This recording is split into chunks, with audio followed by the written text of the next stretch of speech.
Hello. Hello there, ladies and gentlemen. We've got quite the show for you today. We do. Hopefully it'll be, not too long. Yeah, I but say that. you see. I just have things to get to, You know how it be. But we do have pretty I think weird matchup today. Solid things that we're talking about. Solid itinerary as well. Yeah, there's stuff to say. In both regards, I think. But both have they're both three-parters that serve for a longer narrative. There you go. I was like, and I think we're both pretty concrete in how we feel and what we think about it and how we can judge from there. Yeah. I was going to say like you'll have some trouble finding the similarities, but I guess you did it pretty quickly. Yeah, yeah. I didn't know that's what I was doing. It's just a trilogy. That we kind of, I think we know what we're going to be talking about. Yeah. What we're going to say about these things. So without any further ado. Yeah, why not? Why not get into it? I didn't actually start a timer, so funny. Well, that's a damn shame. Yeah, so I'll do that now. Let's get into it. Let's get into Richard Linklater's Before Trilogy. My recommendation to you. That's still such a mouthful. I don't know. When you told me that, when you recommended this like 2 weeks ago, like, oh great, what the fuck is this? Well, yeah, it just sounded like the most pretentious shit, because you just vomited words. I'm like, that didn't mean anything. It's a person and their trilogy. Yes, the director's trilogy, and it's turns out to be a romantic trilogy. Yep, romance, rom-coms maybe. Yeah, I guess so. I guess that's they're called maybe dramedies. Yes, romantic dramedy. Yeah, I'm comfortable with that. Cool. Dude, my cat is having a dramedy on the couch right now. He's a romantic one. He's a very loud. There's candles too. Yeah. So, yes, each of which they're in the trilogy. Yeah, 3 parts. Which can be their own movies, but one of them is like only 90 minutes. Yeah. So that's why they're just kind of segments for a larger narrative. One of them's 80 minutes. And yeah, I was going to say technically you can watch any of these isolated, I realized as we were going, but you really shouldn't. Yeah. Yeah.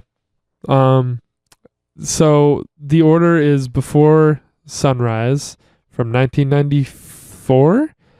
Before no, it might have been 95. No, it was 94. Are you positive?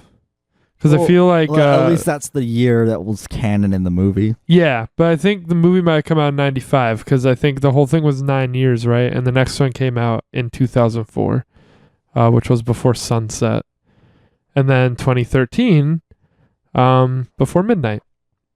And I guess if we want to start with just opening thoughts, general thoughts on the trilogy, do you have that or not really? I liked it. Do you want to go film by film? I liked it. Mm-hmm. I mean, that's my general feelings on it. Cool. Like, yeah, I enjoyed it. I think it's one of my more favorite things, especially in the genre.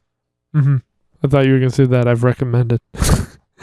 I'm gonna forget that you recommended this. Why? In all honesty, I just am. But I just know I'm gonna forget about it. Even though you enjoyed it a lot. Yeah, and it is what it is. Cool. Forgettable. I love it. What did I write for a through line for this whole trilogy? I put it's generally engaging. And it's driven forward kind of with believable, masterfully written dialogue. And that's kind of just the thing that is present in all 3 of these. Yes, because it's all like it's based on, very naturalistic type of dialogue. Like characters are interrupting each other all the time and even talking over. Everything just sounds like how it would in like normal speech, albeit in the first part. There were lots of points that sounded a little like, cartoony or outlandish to say, or even to like start in a conversation, but not like outside the realm of possibility. Yeah, my I guess would be the goal. My take on this series is that the first one is like all out balls to the wall romance. And then Yeah, and it's pretty fucking corny too. and then so that's Before Sunrise. And then Before Midnight, the third one is the opposite. And then Before Sunset is the balance. And that's kind of my takeaway. Honestly, my takeaway throughout is like you can honestly like shrink a lot of these scenes down. Yeah, you could. And then it can fit into one movie. But I feel as though that would be that's insulting to say, given the creator's intent, probably. Yeah. And it does capture like more, real life in different scenes, scenarios. It's just a lot of them don't really drive anything forward. It's just like conversation. Since lots of times they don't really have to do with events that are happening. There's nothing much that we learn from characters. Not in every scene. Not in every scene where there's dialogue, for sure. No, it's just meant to be, I think, engaging and kind of like very much the characters move through the world of the movie in every one, and it gives it a sense of progression as they just discuss whatever they're discussing. They're learning about each other, especially in the first one. Right. And as you're seeing like the different places, I took note of the locations in the first one anyway. And it just feels like, it adds to some kind of underlying theme of progression with what's going on.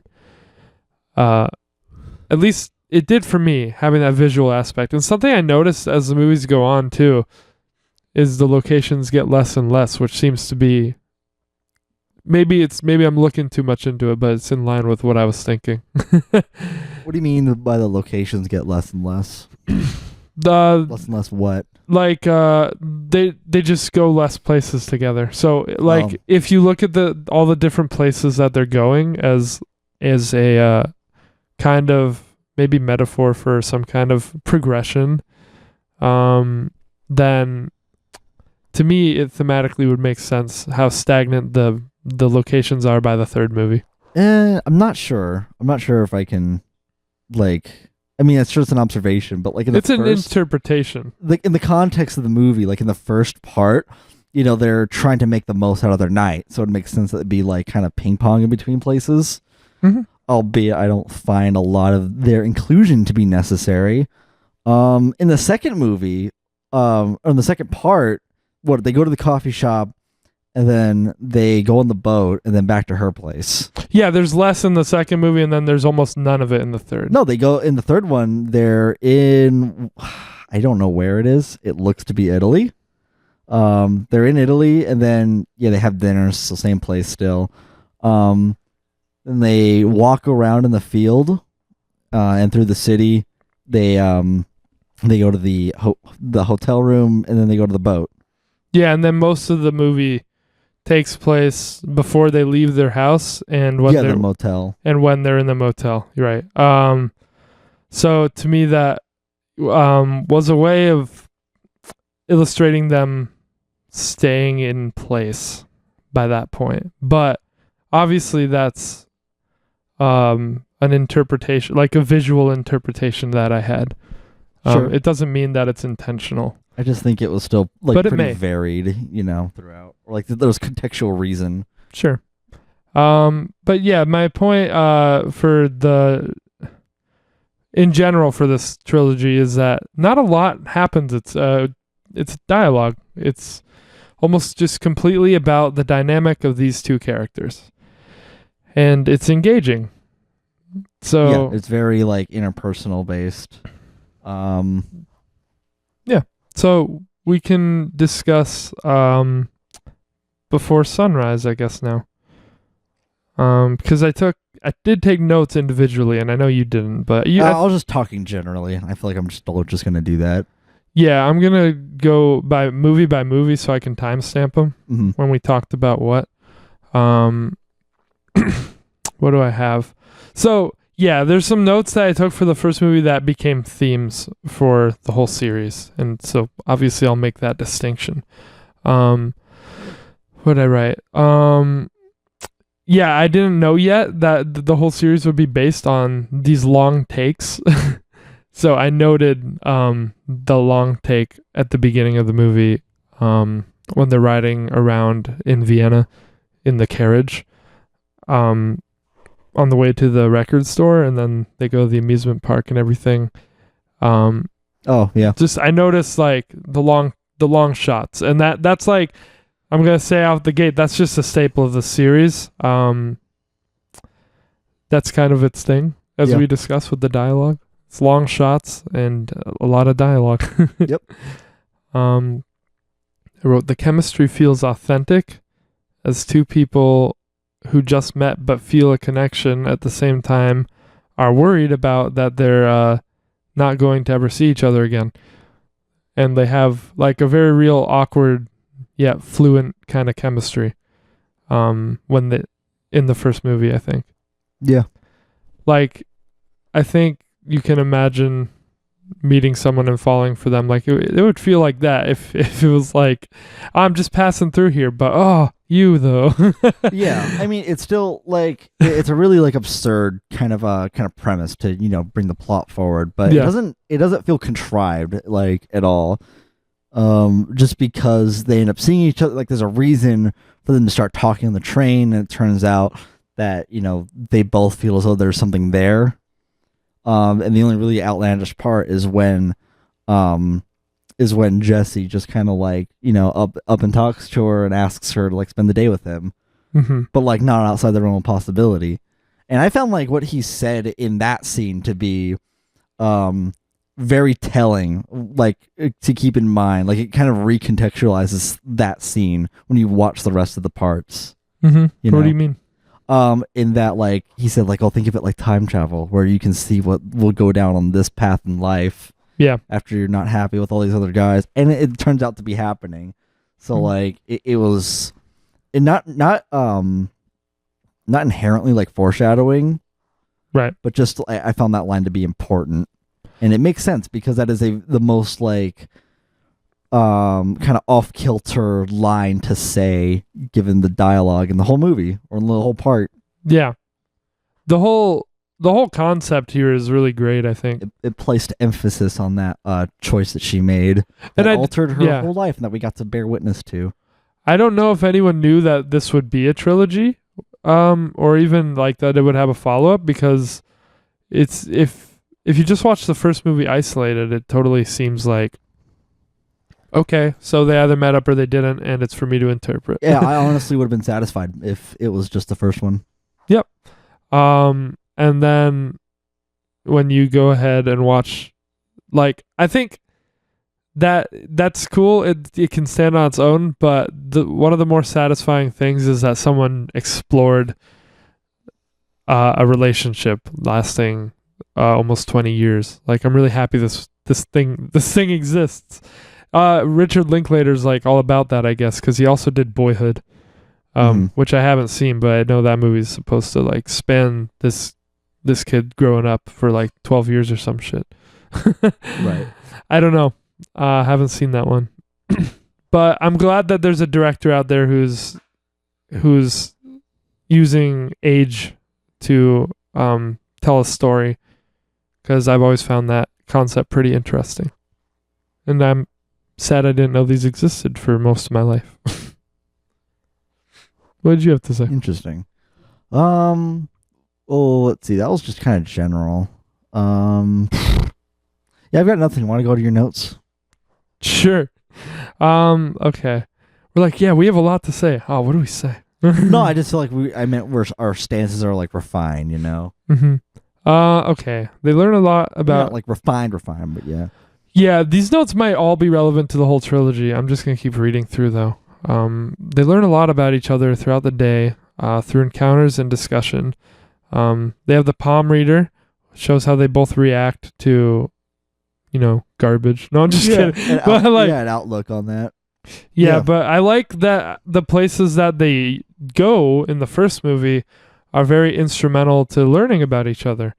Like, it's all like, it kind of gives them a way to address the deeper things, like, is this person a skeptic, or do they believe in... Yeah, I mean, some places. Yeah, Like, not all of them. Some well, of them I are wrote a just, few like, down, like they also go to church and discuss religion and marriage, and they go to the graveyard and death comes up. Like, every location I feel like is used to push forward bigger concepts. Yeah, and have these characters explore them. Yeah, but Jesse does bring up death like quite a bit throughout the movie, like in other parts too. Mm-hmm. Right. But yeah, I like how they use the locations. And I like how there were just a bunch of locations. I wrote that down later on the list. We see their skepticism, how they have fun when they go to the club and the park, which are two totally different parts. But Right. yeah, when they go to the club and they're playing pinball and stuff with each other, we learn their thoughts on death and love. Well, they're talking about their last relationship at that point Mm-hmm. too.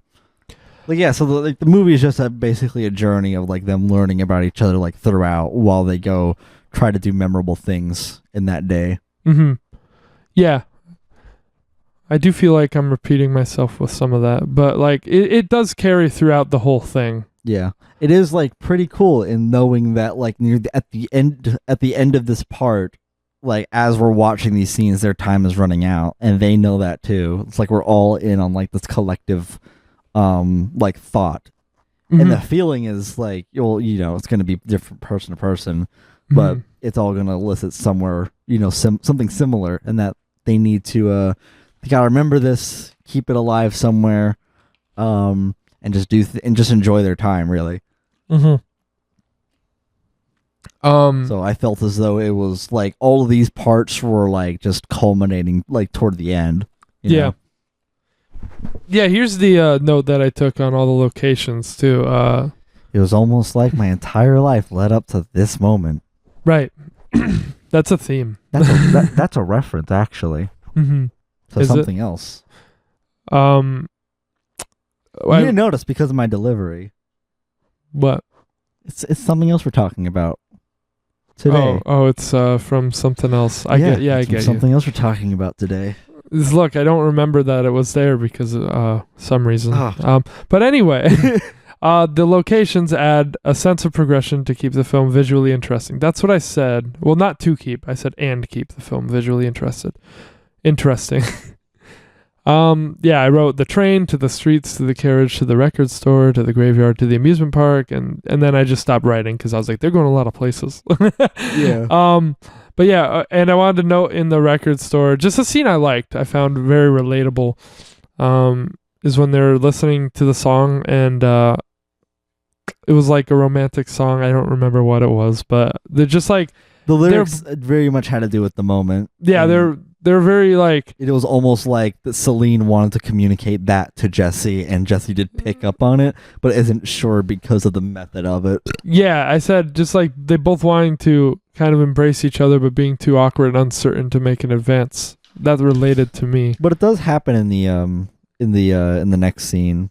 Yeah, but in a really corny way, and I love how they do make fun of that.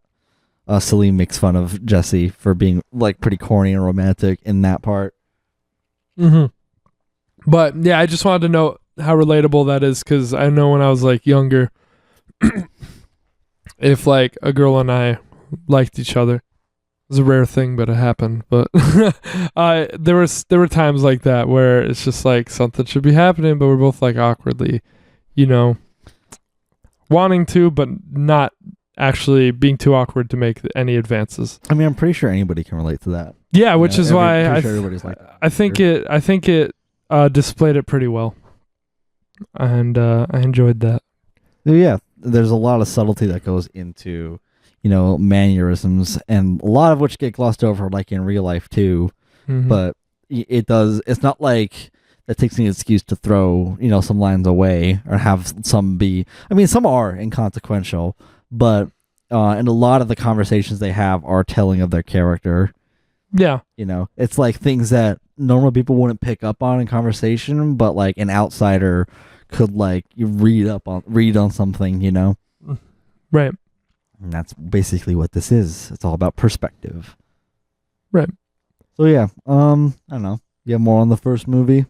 They talk part. about generations and the passage of time, which is obviously a major aspect of the series. I said back then I'm looking forward to seeing, hopefully, how many seeds were planted here to build on in the next films. And there were a couple examples where I picked up that they were kind of expanding on some of the things planted here, but I would have liked to see more, I think, in general. Elaborations or callbacks. We did get like a scene recreation in the second or third one though, and I really appreciated that. Did you notice that? What do you mean? Like they recreated. No, I know what you mean by scene recreated, but like, can you like describe where? Oh, I will when I get to it. I thought it would be on the boat at the end of the third one. I think it might be. But I wrote it down in my notes. I don't remember what I mean right now. But we'll get to that in a later section. I guess I summed it up with beautiful, with great dialogue and chemistry between the leads. It's a bit idealistic for my taste, but I appreciate the romance because that's what it is. This one's just full out romance. And I feel like it's just fitting for it to end on them at the park, both like looking up at the stars in the sky and all that. Yeah, I felt like the ending was a pretty good payoff as well. Like it was acted pretty well for what it is. You mean when they're getting on the train? Yeah, when they're getting on the train. When she's getting on. But I'm not going to excuse it for them like not exchanging any details whatsoever. Like I'm sure they probably used it. Like the characters probably did it deliberately to like make it more romantic, but that's like also inconsistent with Celine's character. Who wants to believe she's more like practical, but is very emotionally attached to things. Sure. And they even point that out in the second movie. Like, oh man, we were dumb. Why did we do that? Yeah, I'm guessing that when I heard that, I was thinking that the movie, like, one of the major critiques of it was probably that like... I don't think it's too major because, like I said, I gave a reason why like it would be in line with their character. It's just not communicated properly. Right, but I was just saying, I assume maybe that a lot of criticism was lodged at the film over that, so maybe they he addressed it by having the characters talk about it. That was just yeah, and I was just gonna say, like, just because they like call it out later, it doesn't like really excuse it. It's not like they brought it up, like they know about it. No, they gave like, oh, I know we didn't want to because of this, and it's like it's still kind of like a kind of flimsy reasoning, but like it is. Yeah, it's just it's about the romance of it. Of course. It could, even if it was like illogical, which is to keep in line with it being realistic, we can at least get like the characters' kind of thought process. And now I don't mean fucking like narrate it over, but just like kind of get a more strong kind of reason for them to decide this, or at least one of. Mm-hmm. And maybe that is present, and maybe it's just done a little extra subtly, or maybe it is just extra flimsy. But I just found that to be... I don't know. I just found that to like take me out of it, and I feel like they could take a lot of people out of it for that reason. Yeah, their whole thing was that they said in Before Sunset that they purposely didn't exchange any details because they didn't want to like grow old on each other. They wanted the night to be magical, and then they wanted it to be magical again when they met up in 6 months or whatever. So if they kept in contact, then it would just fall apart. Like that was their reasoning, but I feel like it's pretty out of anyone's character not to be like, okay, but we should maybe exchange numbers in the event that one of us can't make it and we need to reschedule it. So, Yeah. I don't know. Yeah, I do think it plays into the romance aspect, but it's also a pretty easy way to just cover it up and say like, yeah, romance. That's why. It feels like a contrivance more than like an actual like conclusion that the character made. That's all. That's my contention with it. But that's it. Yeah, but I like That's really how it out of this whole like part. but I like how it does set up that this whole thing happens over like 20 years. Yeah, but that's generally as well. That's the whole experience. So that will go into part 2. Hopefully we'll get a fourth one I wouldn't want a fourth one. in 2022. I would not want a fourth one. I'd be down. I don't know if there's any word on that. I should have looked that up. Yeah, okay, then let's get into part 2. Before Sunset. Wait. Actually, I'm going to rate the first one because I did rate them one by one, and I gave the first one an 8 out of 10 because I think, again, it's just less in my taste. Being full on dreamy, romantic, like, it didn't feel like there was much consequence or anything to it, I guess, which is the point because it's supposed to be addressed as the trilogy goes on, and it is addressed as the trilogy goes on. But if you just want all the fucking whimsy romance, then check this one out and maybe don't watch the third one. Right. Yeah. What would you slap onto the first one? I'm not gonna rate them by parts because I think it's makes more sense to judge it as a whole experience. Oh, well, I think you should slap like the same number across all 3 then, no? Well, then I guess you'd be spoiling it here. No, because some parts are better than others. Mm. But like I'm not gonna go and rank scenes in a movie or like chunks, I guess, different acts, if you will. Like, to me, these are all just acts in like a larger part of the story. Yeah, I know, but it's like Lord of the Rings, you know?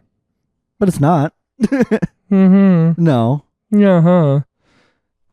All right, you don't have to, but I'm gonna get your rating after, because I gotta log it. All right, Before Sunset. This one's in Paris. Yes. What did you think of Paris? Well, I thought the first one was, honestly. No, the first one was in Vienna. Yeah, just show what I knew. What do I think of Paris, or just out of this part? Just what did you think of this movie? Well, this is my favorite out of the 3. Oh, I didn't know you agree with me. Well, just because it hit me in the feelies. Okay. It got me in the sweet spot. That's why. So I'm attached to this film in a way. Yeah, this one's my favorite, for sure. It's, like I said, it's the balance. Yeah. And that's why I appreciate it, I think. Because I find it the most realistic and the most relatable. Right off the bat, well, what did I write? Because they meet up again in a pretty inorganic way that I think we just all forgive. Because, of course, like, it is a romance trilogy. Right. And it's almost like it's a romanticized, like... Yeah. Like, almost as if this whole story is, like, the romanticized, like, kind of lens to it. Mm-hmm. And that he wrote this book for her, so that way, like, he would end up having this interview in her... which happened to be her favorite bookstore that she happened to be at. And, of course, she read the book, too. It's just, like, it's all very just... Oh, is that it? Yeah. I thought she was there to... I thought she was there to meet up with him. Like, I thought she knew that he was coming there on a tour or something. I don't know. Well, yeah. Yeah. But, like, in his head, it's like, oh, she happened to be here. Oh, right. Well, and that's how it's kind of, like, framed. Later on, it's revealed, like, she was going to meet him there. Like, they kind of... They wanted to meet each other there. Mm-hmm. Just it working out. It's just so, like, yeah. Yeah. So, yeah, I wrote, they meet so casually in contrast to the romance of the first film, which I immediately appreciated. Again,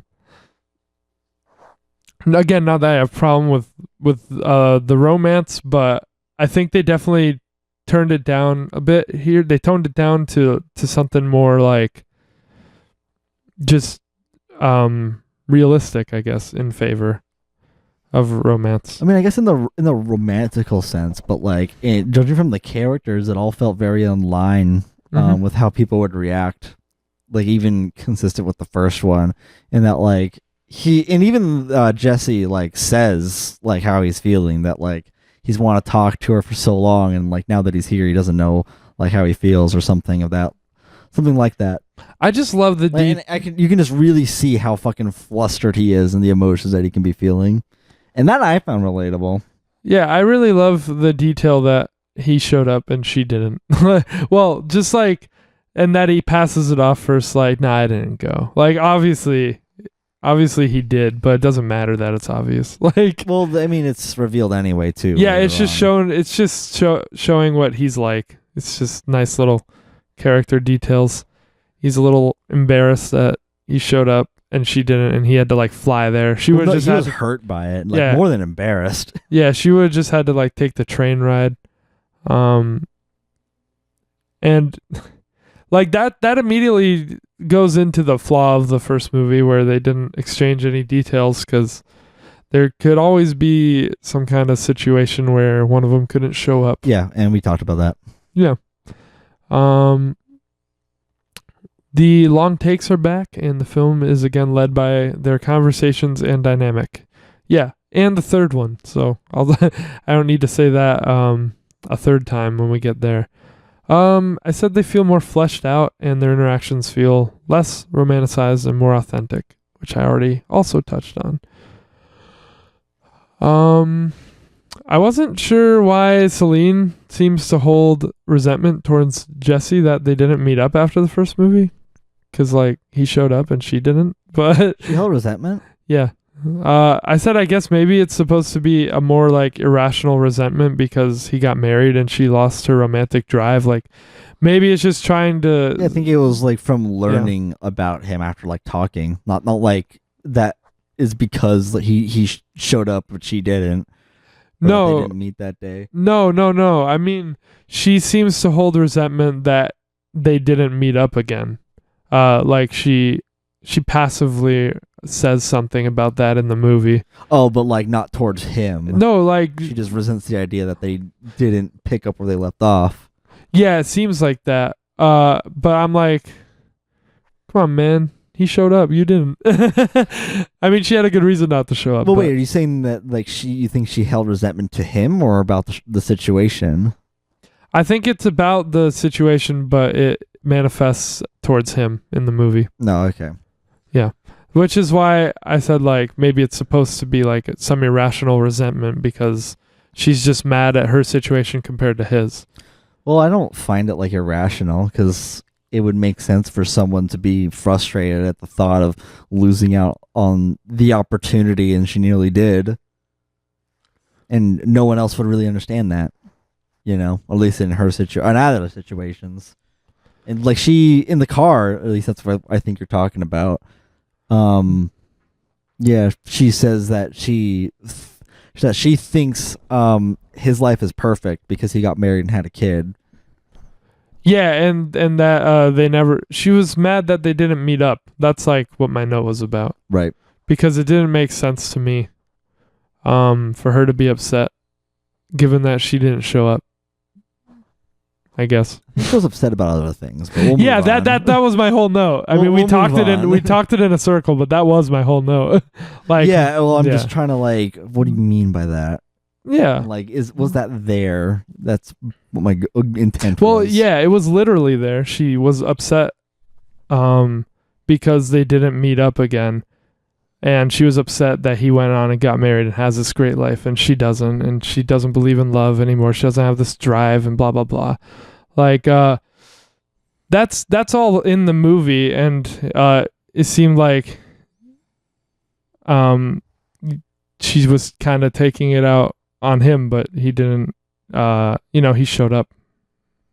Right, we already talked about that. Yeah, that over. So, but like I said, move on. But I did. Well, you asked again. I did find Celine, though, to be more relatable in this movie. And I know you found Jesse to be more relatable in this Well, one. in my own sense, I found them both like equally like, oh, I can understand how both these characters are feeling. Mm-hmm.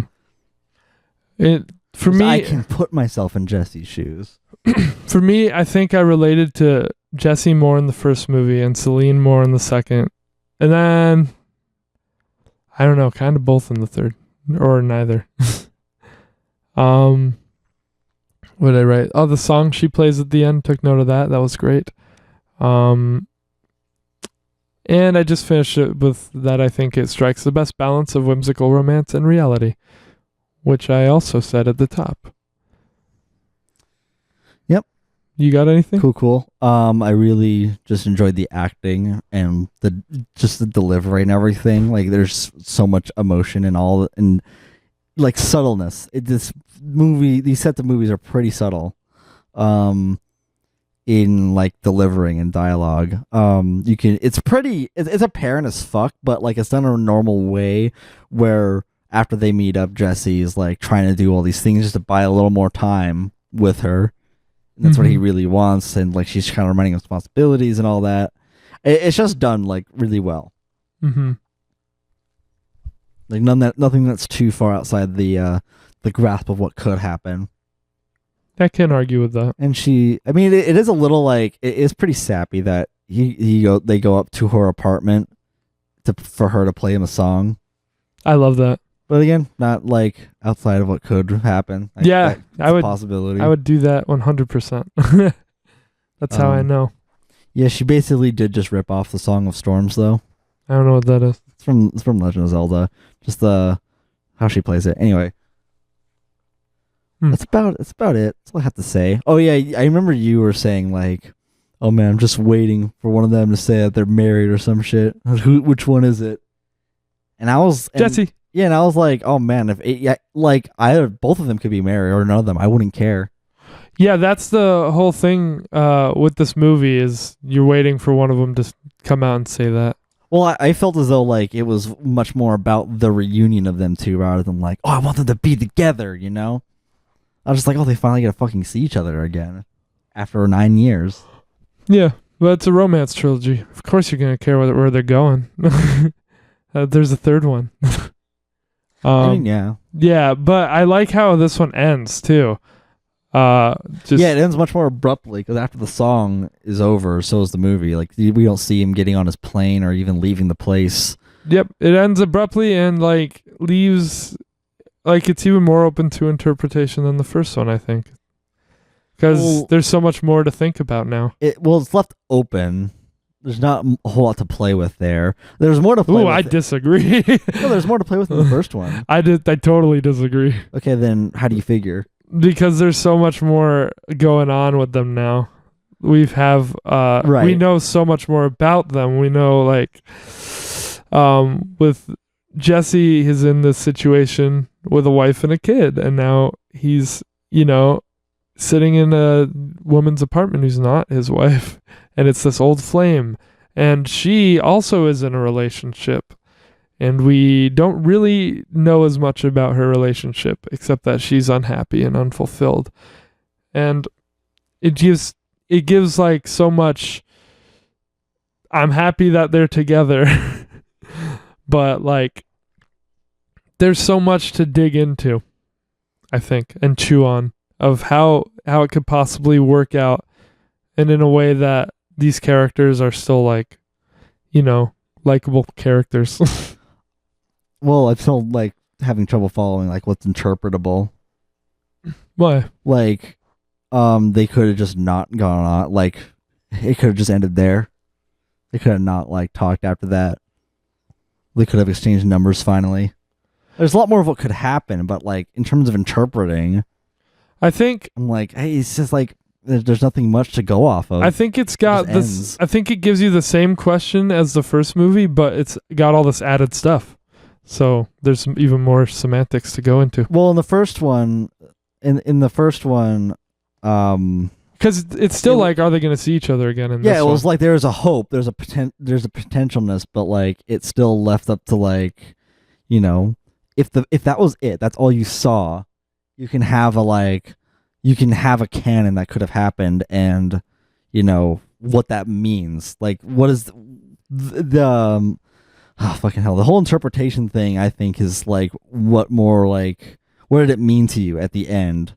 And with given like it's showing both of them in separate trains, and Jesse smiling the whole time, and like Celine seems more confused but then happy, would be like kind of telling, or up to more interpretation on how they feel about each other. I guess they're both equally up to it, given that it is out of a 3-parter. But I think they all end like fairly ambiguous. Huh. Like that's true for all the endings. They're ambiguous. Yeah. I do think that they are all open. Yeah, that's what I mean. Like you said. All left but I open. did find myself the most curious after this one, going forward. Oh yeah, I mean, same here. Like I said, I would be satisfied if after I watched the first part and that was it. Mm-hmm. Because it realistically could end there.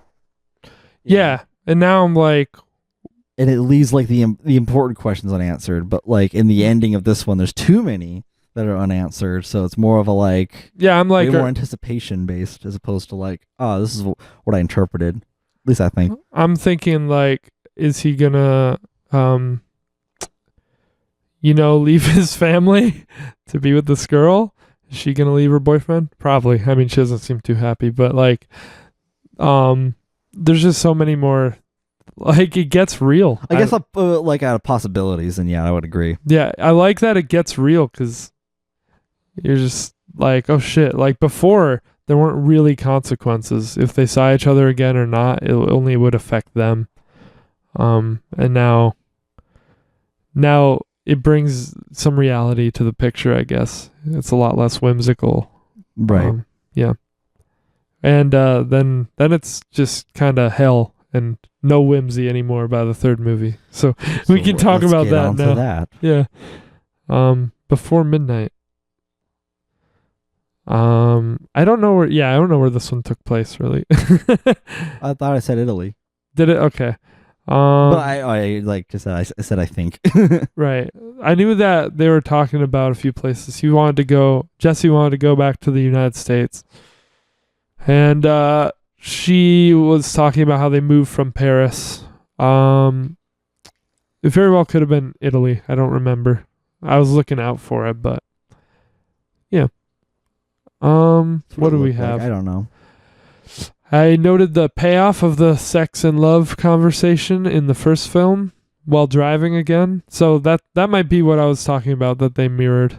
And the what would you change about me question is also revisited 20 years later. So I didn't catch that. Or 18 years later or whatever.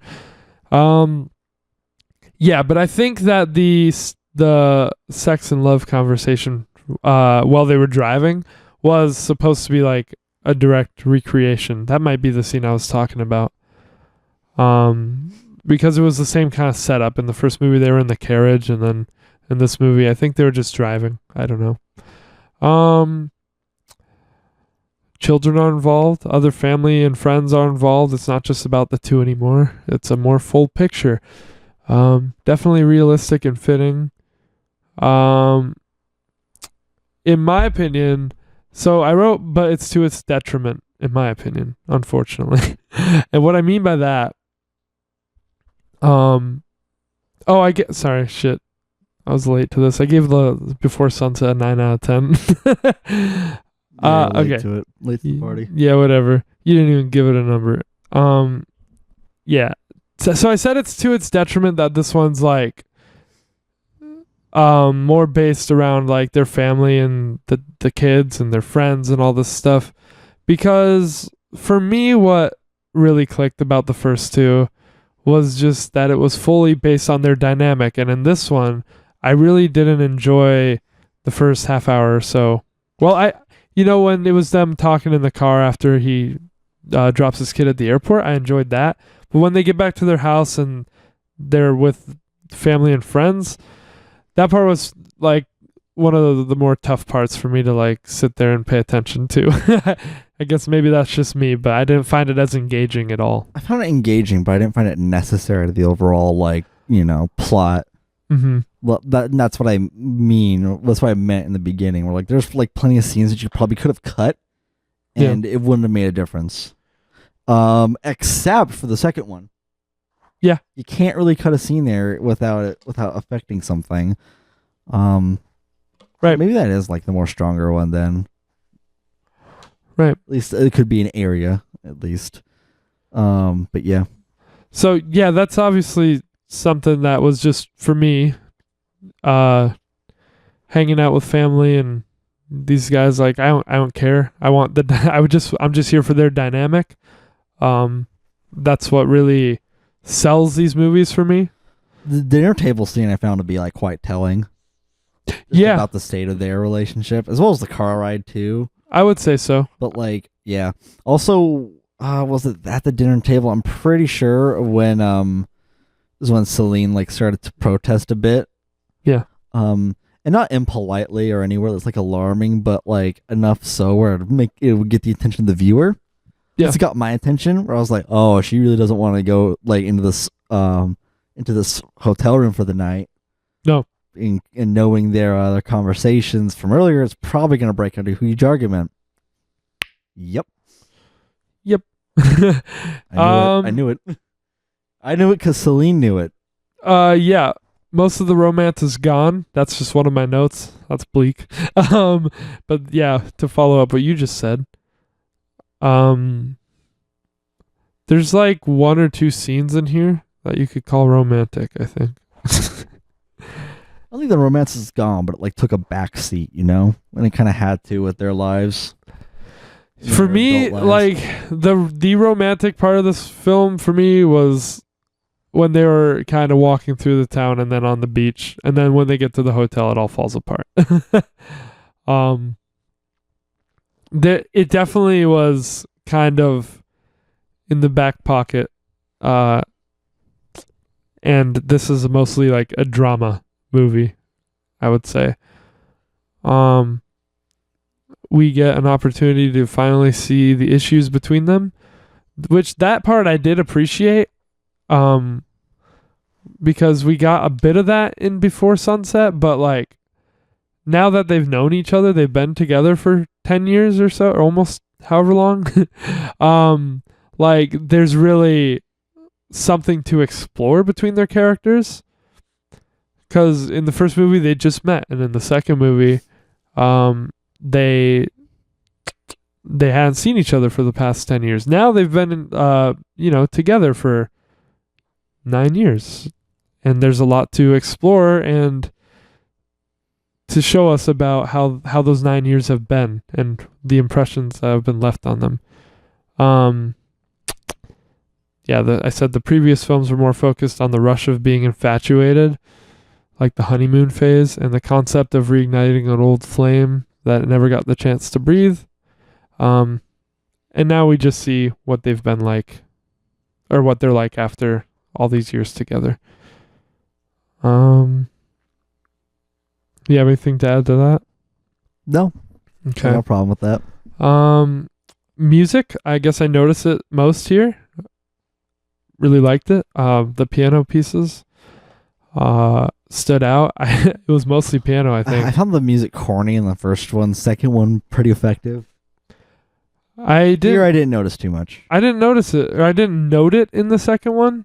This is the only one where I noted it, and I noted that it reminded me of Emily a bit, which I really love the piano tracks in as well. This movie reminds me a lot of Marriage Story, or should I say the other way around? Divorce Story? Huh? Divorce Story? Yeah. Oh. No. No, maybe Marriage Story reminds me of this movie. They both kind of go that route. The first scene of them meeting is sort of recreated at the end. I wrote that, I guess. I don't know what I meant. I don't know what you mean either. The first scene of the... What? Oh, okay. I think it was when they meet on the train. The way that okay, I guess I skipped over their whole argument and everything. Pretty big thing to skip over, but Yeah, it's like the whole point of the movie. yeah. I guess I was talking about the way that he approaches her at the end of this movie. When he's like kind of pretending like, hey, everything's cool. Let's pretend. He kind of recreates their meeting in the first movie. Just the things he says to her. And I like that little callback.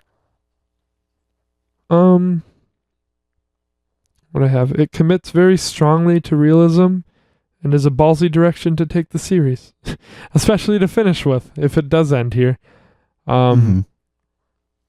It's pretty ballsy to take this story that people might have fallen in love with 20 years ago as like this whimsical romantic thing where nothing bad ever happens, and then take it here, make it get this real and dark and just like shit. But I respect it for that. I just don't know. This seems like the worst paced out of the three for me. It's pretty slow, but I found the argument in the hotel to be fine. I thought so. Because there was, so much in terms of conversation that was happening. So there was just, lots to pay attention and think about, lots to feel from, all the emotions and all that jazz. Mm-hmm. But it makes sense, Mm-hmm. Stuff's only going to happen when you spend so much time with someone, Yeah. Sweet. So. Oh, man. Oh, she does leave twice, also. I just found the first time she left and then come back in. I was just like, okay, that was a bit dramatic, wasn't it? Did she leave something in there, though? No. She came back in and threw the card down and then they kept talking. Oh, really? Yeah. Okay. I thought in my head she like left her purse or something and had to go back and get it. Well, I think he said that she forgot her shoes. Oh, okay. But like she didn't come in to get them. Okay. That probably is like, oh yeah, she's not going far. Mm-hmm. I was like, there's almost some realism to that, but I don't remember how it played out apparently, so I don't know if I can say anything. So yeah, there's a lot to take from their relationship too, and like how they view life and all of that. In their arguments, yeah. In that she's really, gung ho about her own freedom and that sort of thing. Yeah. Her femininity, all that, and like not being submissive, just a submissive housewife. Yet she really like yearns for that like romance, but also like is accepted that like that's not something that exists. Yeah. It's something that's it's distinctly human character writing. Mm-hmm. It's not inconsistent, but just really explores more depth with the character. Right. And Jesse is much of the same way. I'm gonna see how I wrapped it up. I said the ending. Oh yeah, the ending of this movie seems a bit abrupt. I find it to be abrupt. I said it seems abrupt and unrealistic in contrast with the rest. The resolve didn't feel earned with Celine's stance throughout the film, and I'm not exactly sure what the takeaway is. Maybe it seemed too sad to end like the trilogy with them breaking up or something, but we already had this talk. I felt like me and you had to talk about this off camera, but then we were like, let's save it. Like I feel like the point is that the relationship's probably run its course. They're not really good together. But they end the movie with them still together. As far as you know. Yeah, as far as we can tell. That's something that's not that you don't know, and I feel like if they came out with a fourth part movie, then it would just get rid of all of that. Yeah, get rid of all the work that final scene like really made. Well, yeah, their resolve seems really abrupt and convenient to me, but maybe it's just in the interest of keeping it vague. I don't know. I didn't find it even as like a resolve. It was just like, okay, they're not going to be angry in this moment, at like the very least, you know. Like he goes to her to try to win her back and like actually kind of talk about things just a bit more, or just like he even like points out like, I just figured you didn't mean what she said, which is that she didn't love him anymore. And he said, if you did mean it, well, it's a different story. And she doesn't confirm or deny like by the end of the movie at all. Like that's something that she's probably trying to answer herself. Yeah, that's something they left open, I think. We do know from Letterboxd that a lot of people think this movie's got a shitty ending. I mean, I just found it to be as much in line with everything else, and honestly, like the best ending that this part could have had. Because if it ended with just like her slamming the door and that's it, they're broken up, I would have just found like, okay, what was the fucking point of like a lot of this? What do you mean? Like that would just kind of shit on a lot of like the point and effort of the rest of the parts. Well, maybe what it meant to you, I don't know.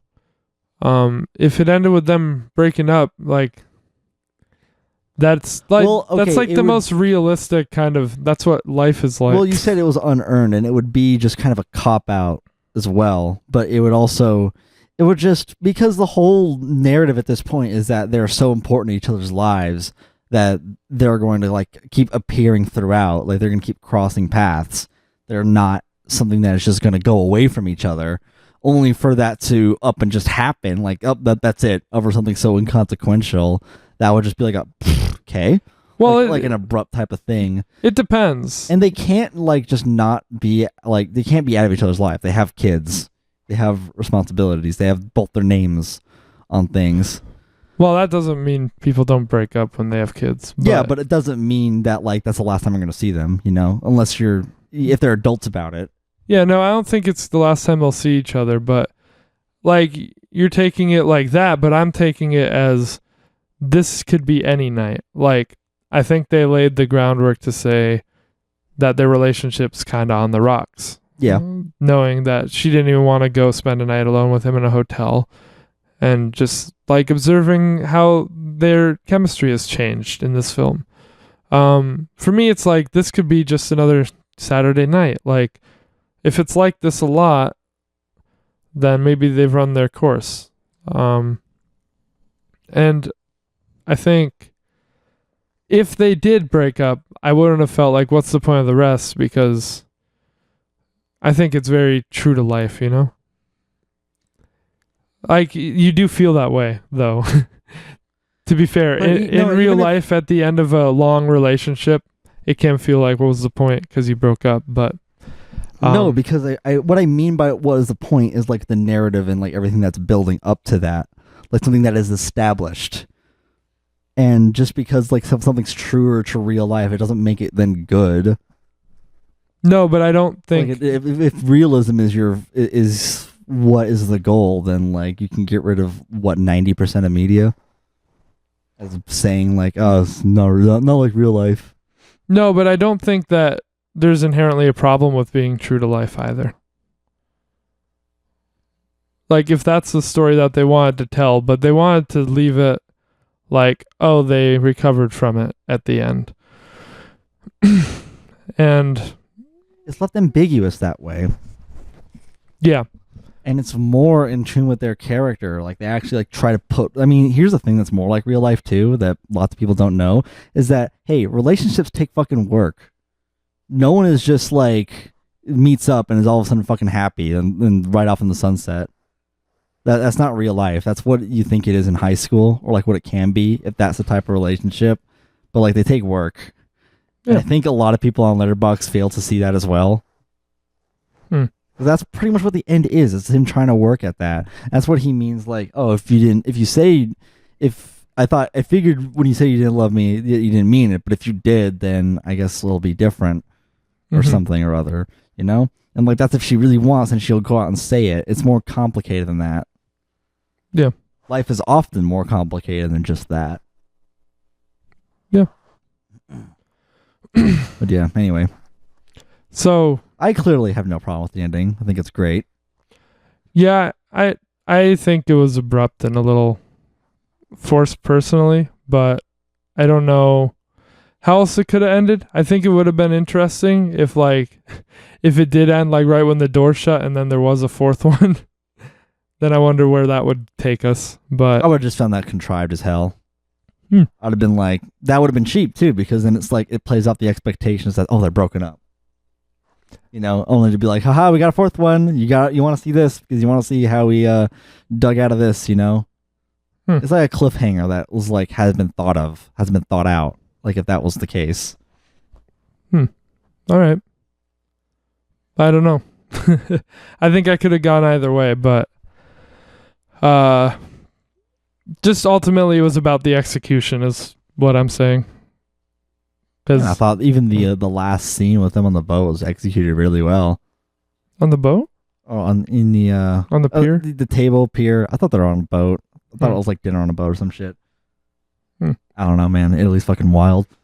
France. Right. I don't know. I don't remember. All right. Yeah. So I guess we just disagree about the end. That's cool. I do think it's the weakest of the trilogy, probably. Even though usually I would like something that gets more real, I think it kind of just brought in too many elements that muddied it up for me as a narrative. Personally. Not sure what you mean by that, but let's not talk about the ending for like ever.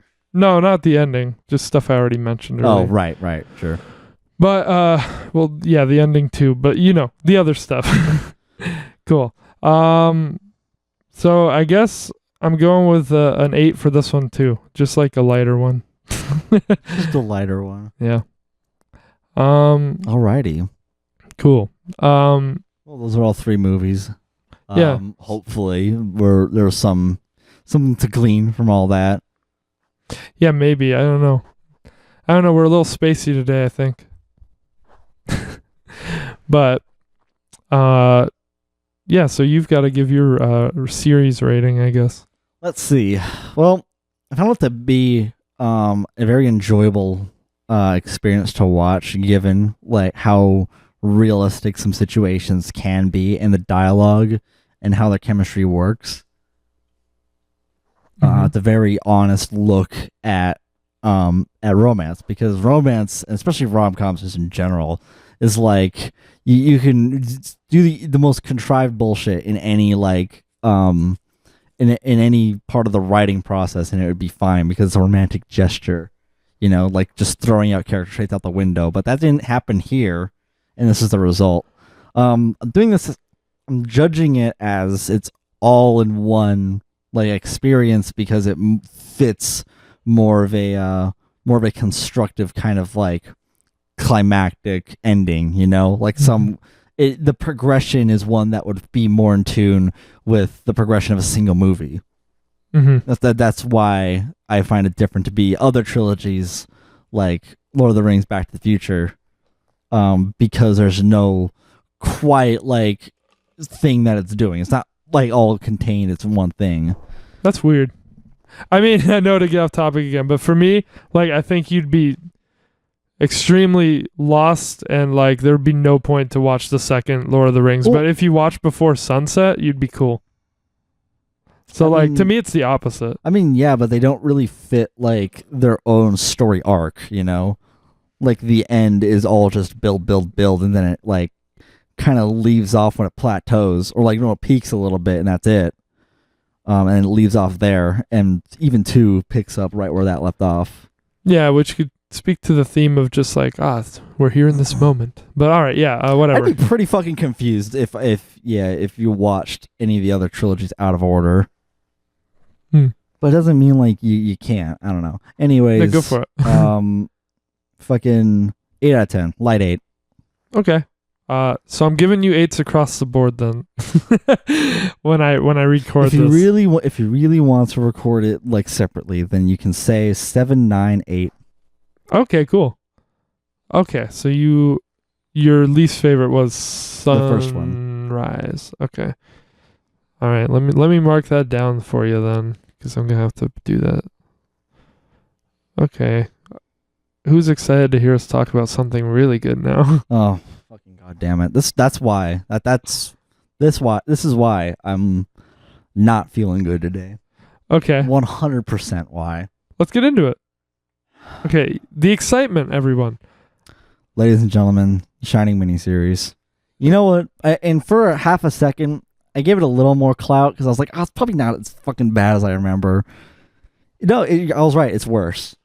It's way worse. Let me say something. The Shining miniseries came out 20 years after Eraserhead. Quite possibly the longest piece of media ever made.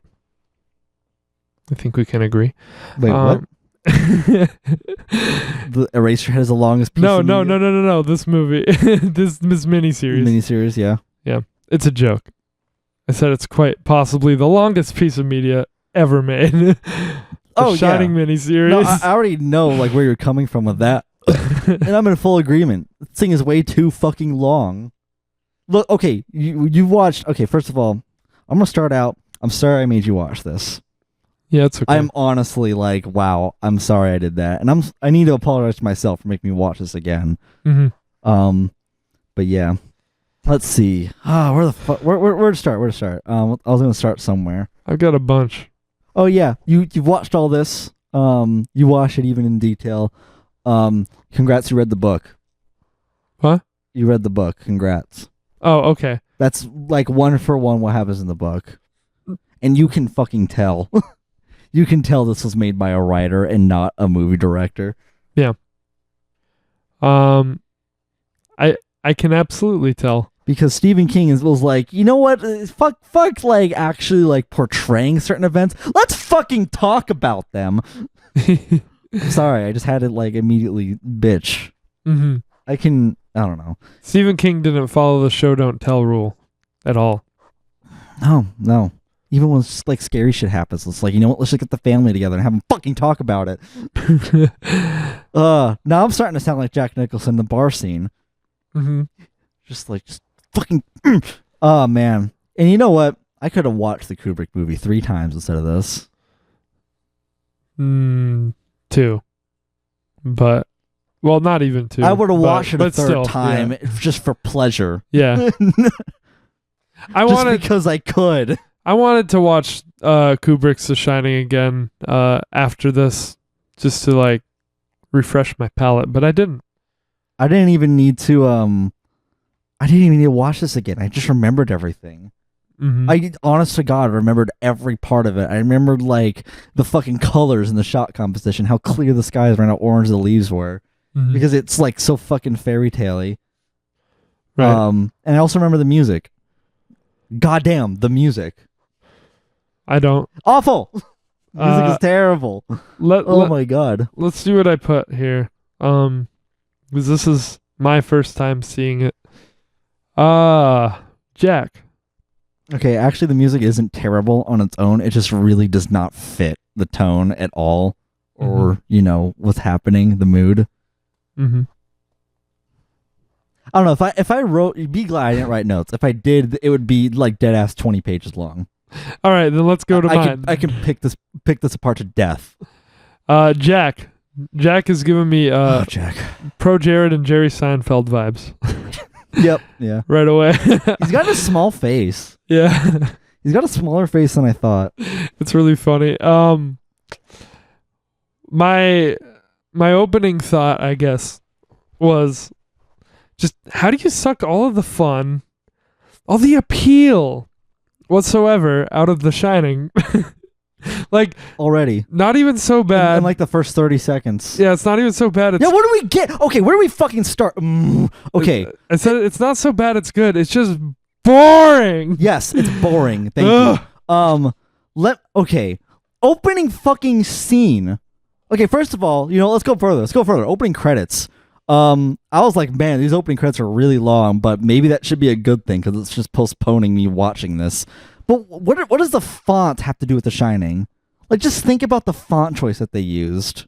It's Goosebumps. This whole miniseries is just a glorified Goosebumps episode. Yeah. Look, I'm glad we got that out of the fucking way. But yeah, like, what does that fucking mean? What do you mean? Look at Okay, look at Kubrick's The Shining. I'm just gonna compare it. We're gonna do a lot of comparing. Like, what does that font tell you? Like, what is that? It's crooked. It's fucking bold. It's in your face about it. Mm-hmm. This one, it's glass and like reflective. It's all shiny. I don't think ghosts. I don't think horror. Yeah, think of a Goosebumps episode. But anyway, yeah, it opens up, and if you know nothing about The Shining, this is terrible for you. Like, this is your first time looking at this. What do we get? We get two guys in the fucking cellar, and he's explaining to the other guy. The old fart's explaining to the younger dude how to work the fucking boiler in lots of detail. Mm-hmm. The book doesn't even open up there. Oh man! You know where the book opens up in the interview with Ullman. Oh really? Let's see. And the Kubrick movie opens up with them driving. Like, it doesn't even bother. Which was great. But it was just Jack driving to the interview, so it still starts at the interview. So you get all of that, like what he's going to be doing. Fuck, you go minutes without knowing that, like, of dialogue without knowing who these people are, like why you should care. Yeah, I talk about fucking boilers.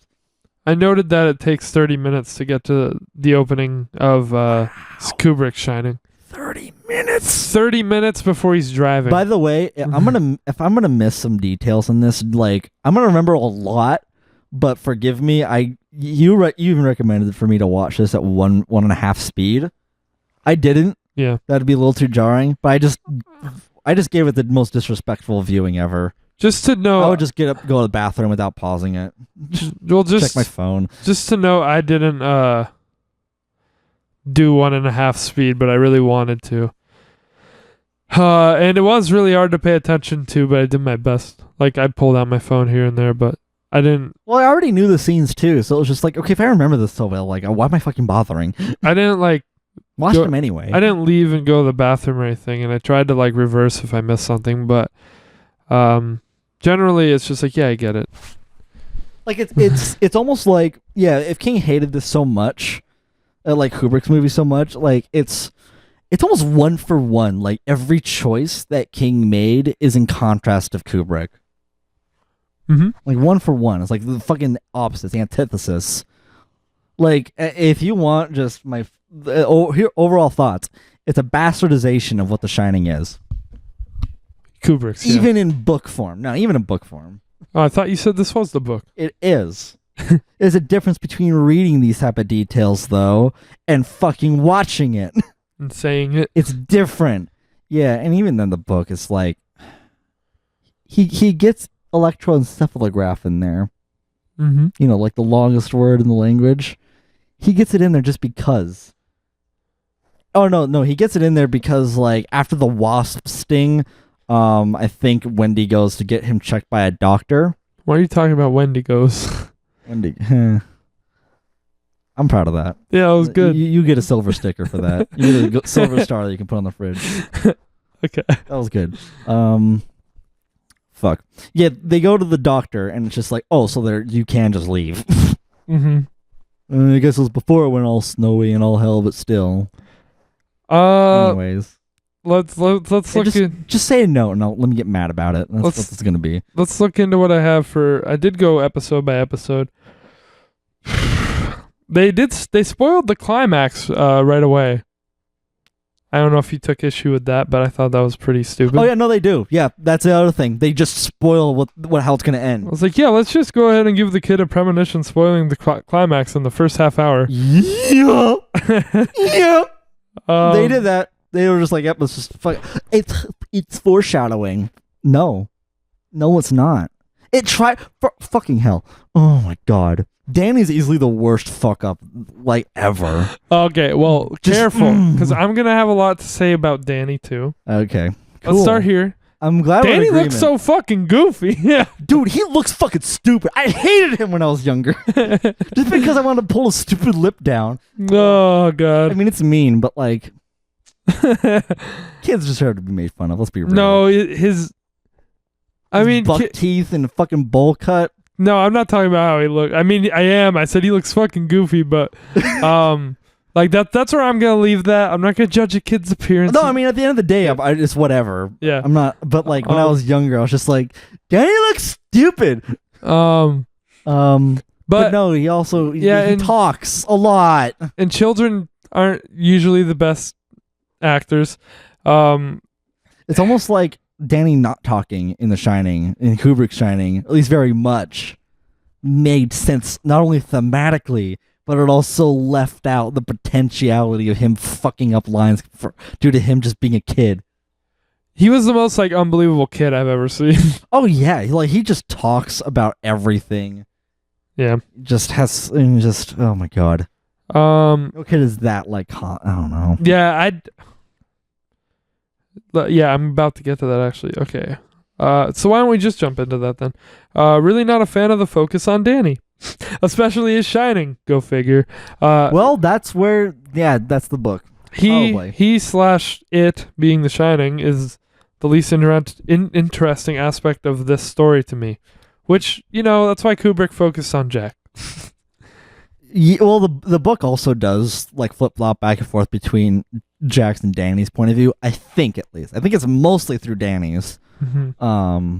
But I'm not sure. It honestly could be. Yeah, I've heard like it's about Danny, and I don't. That you just lose me when it's about. Danny. I guess that's called The Shining, but like, that's not the fucking I'm sorry. That's not the focus. It's not the cool part. No, it's not like the appeal. Like psychic powers. Mm-hmm. Like normally that's like just a fucking trope of King, but in this story there's a reason why he has these powers. Mm-hmm. There is a reason why, and King apparently didn't even know his own story and thought, oh, the reason is for foreshadowing. I guess so. Wait, what do you? Let's make Tony an actual floating fucking teenager that just happens to be Danny when he's older. Yeah, I had that. That was my just make him look like the Goosebumps kid.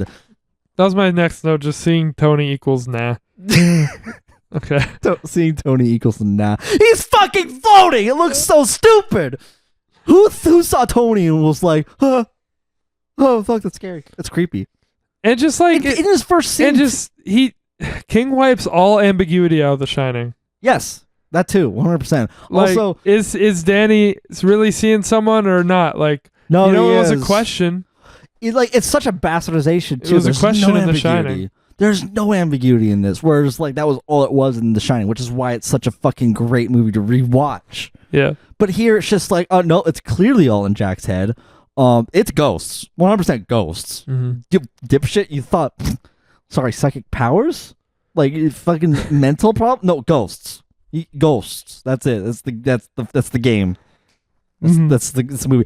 Oh, so okay, backing it back up. First scene with Tony. Like, can we just talk about how fucking like how actually like comical it is that he waves his hand over a fucking traffic sign, skull and crossbones, and Danny goes, "Tony, you're scaring me." I'm just like, you fucking real? Like, who gets scared at the Goosebumps title sequence? Like that's all it is. Like the fucking G floating throughout everything, making everything just sad. That's what it is. Mm-hmm. Oh yeah, and then he wipes his hand again, and Danny falls, and like you just put a fucking Wilhelm scream there, and it'll just fucking fit. Oh yeah, also, their parents are aware of his powers entirely. Yeah, and use it, even though like it's then a fucking, it doesn't line up because Jack really just doesn't believe it.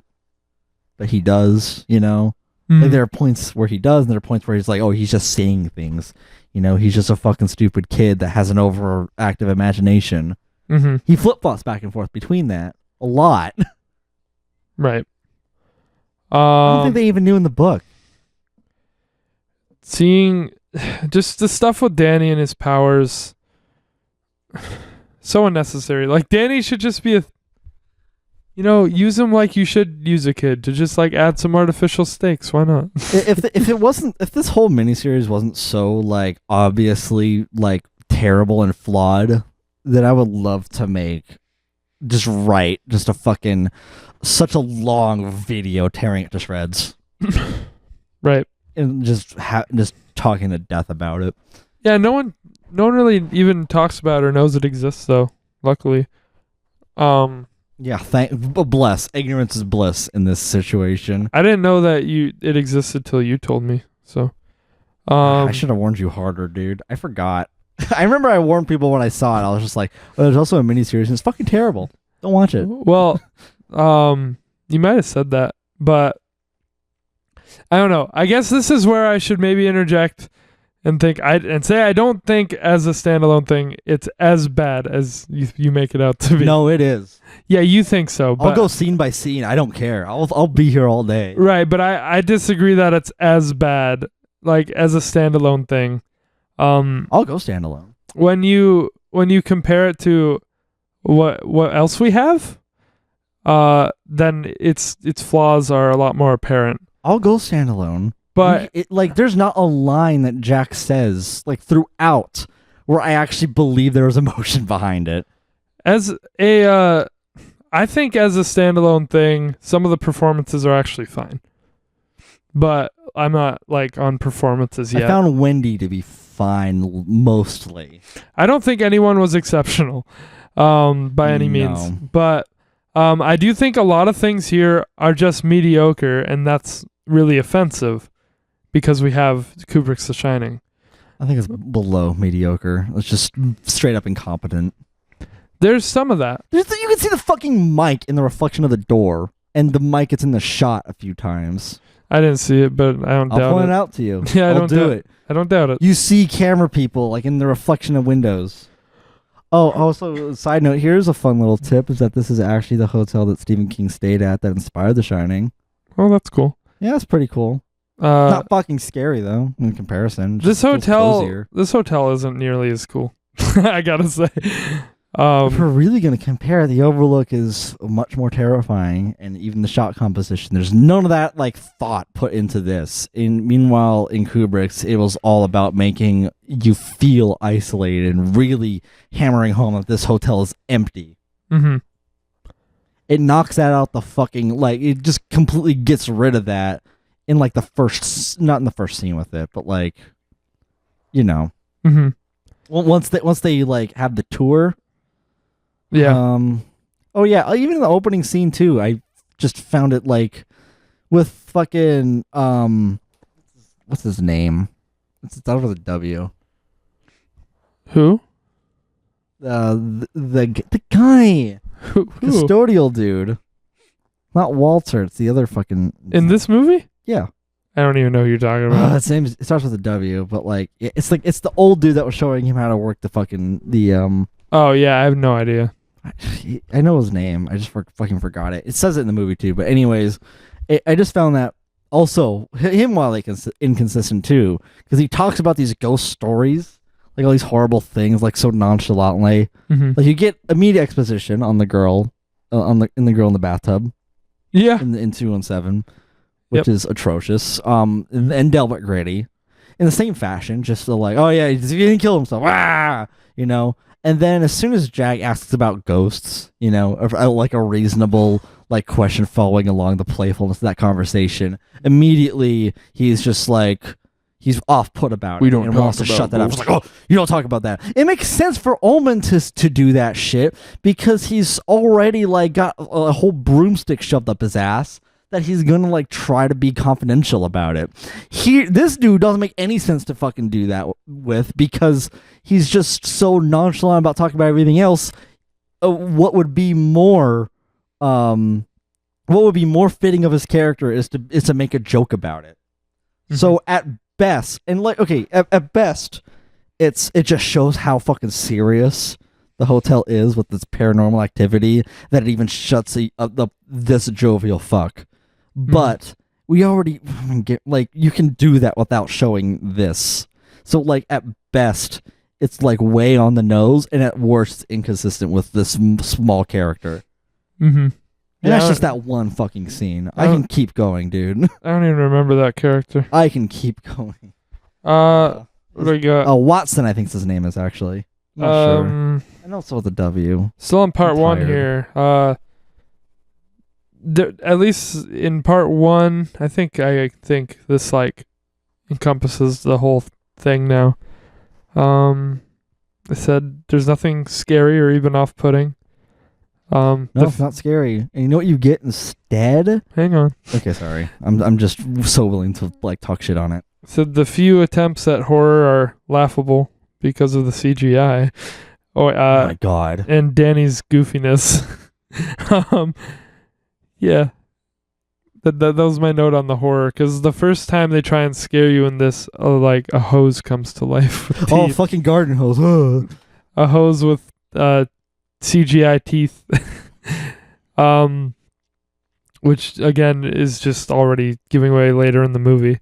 It takes an hour for everyone to leave and for Jack and Wendy and Danny to be alone in the hotel as well, which is like, what are you doing, man? Everything is so fucking romanticized and Disney-like, just because it's just like, oh, I'm so fucking happy. You know, it's all clear skies. There's Disney music playing. Like, you get this overture type of, like, you know, jovial, uplifting type of music when they're driving throughout the canyon. Like, what does that say about the scene? Like, what does the music say there? Like, oh boy, we're looking forward to it. Meanwhile, we know as the audience that it's not going to. It's Stephen King. It's horror. We know that's it. We know that this is horror, Stephen King. You're not fooling anybody. Yeah, and they're still talking about the Donner Party there. And like, it's not foreshadowing. Like, that could be actually a way to foreshadow gloom, and like, you know, being unsure. I'm losing my words to describe things. Creepiness, fucking dreadful. There's no dread at all, like, happening whatsoever. No, but you know what version of The Shining immediately gets dread across? Mm-hmm. You know, the other one, the elephant in the room, because you get the fucking just the music and the droning synths and the lowness and the creepy factor of shit happening in the sounds. It's just so fucking light and day. It's just like, that makes sense to like hold the shot on the car driving that far, and you get this feeling of dread while it's also doing the opening credits. I'm like, here it's just like, okay, we're driving. I'm like really gonna watch the other one tonight, probably. I don't know. Well, is it because I'm making like a really... No, just like I miss it. Exactly, like that movie feels cozy to me. Like, it shouldn't, I guess. Like that, maybe that's not the thing to say, but it's true. Okay, it's cozy to me. It's like, oh, there are good things in this world. It's like, oh man, someone who's competent in fucking filmmaking. Yeah, it like, that's what I mean. Like, all the bad shit. It makes you fucking. Well, it makes you realize why you love the other thing so much. And like it, Shining miniseries, and then Kubrick Shining. It's Dark Souls 2 and Dark Souls 1. It's genuinely cozy to me too, though. Just like the aesthetic it's so beautiful, and the snow and the exterior of the hotel in Kubrick's. But you can also admit that as a dark foreboding and like ominous. Yeah. You don't get an ounce of that here. You know what you get instead in this one? It's for ominous. Horror? It's ominous and beautiful. You know what you get for the horror in the miniseries? Oh no, the door closed. Oh, the fucking cash register went bing. Yeah. Oh, chairs moved. Oh, it's a haunted hotel. All right, we're gonna speed it up here. God, it's just with some notes. I'll go scene by scene. I can pick it apart. I can guarantee that. Okay, still on the part one. I just said he really fluffed this thing up. He really fluffed it up. What's the point of the wasps? That was fucking stupid. Thank you. That's because, you know what? That's what I thought when I was watching the Kubrick movie. I was just like, man, where's the fucking wasp scene? You know, that's what I thought when I read the book and then watched Kubrick's movie. I was like, fuck, the wasp scene is so integral to the fucking... It's not, by the way. Like, in case anybody believed me for like half a second, it's not. Fucking, he finds a wasp nest in the roof, gets rid of it. They're all dead. Gives it to Danny for some reason.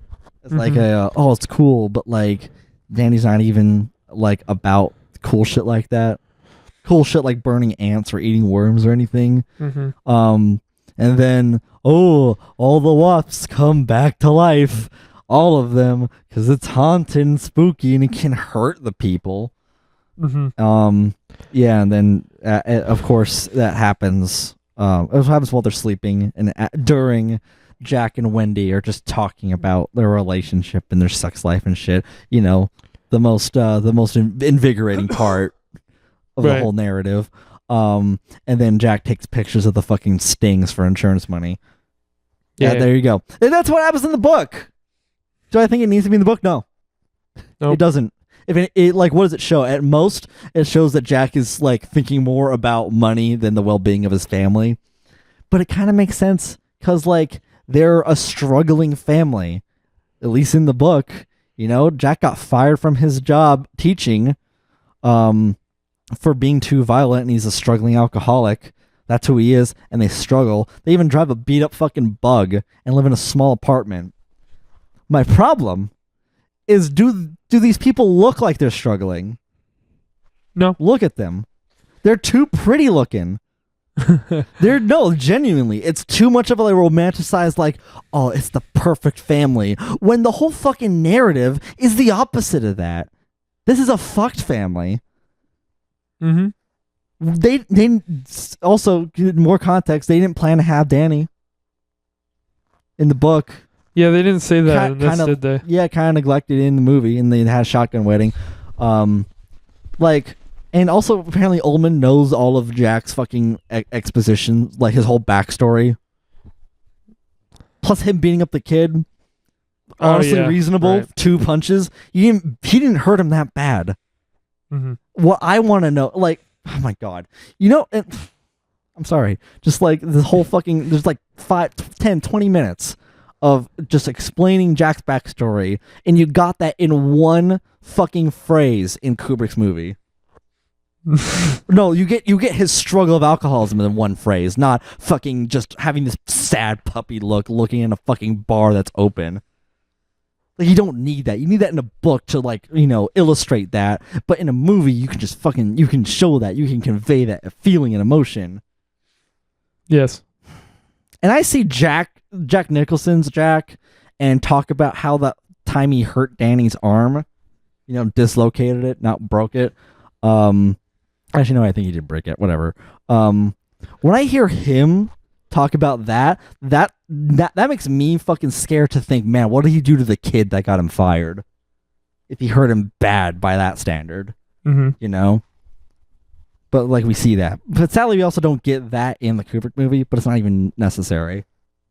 Just comparing and contrasting, like, you know. Just that more has to do with Jack's actor playing him and the acting in this. All of it is just monotone anger. Or the direction. In the direction too, yeah. I don't know. Like, I think the actor's like fairly competent, but like a lot of it is just emotionless. It's just detached. There's no weight in any of like the lines that he's given. And honestly, like when he goes crazy, it's just cartoonish. Well, to finish my notes on part 1, I put that so I guess I noted that the music was competent. By itself. I wrote by itself it is. In the context of this, it doesn't fit. I wrote cinematography and music are competent. That doesn't mean they're good. They're not doing anything special. They just, you know, it works. It's serviceable. Whatever.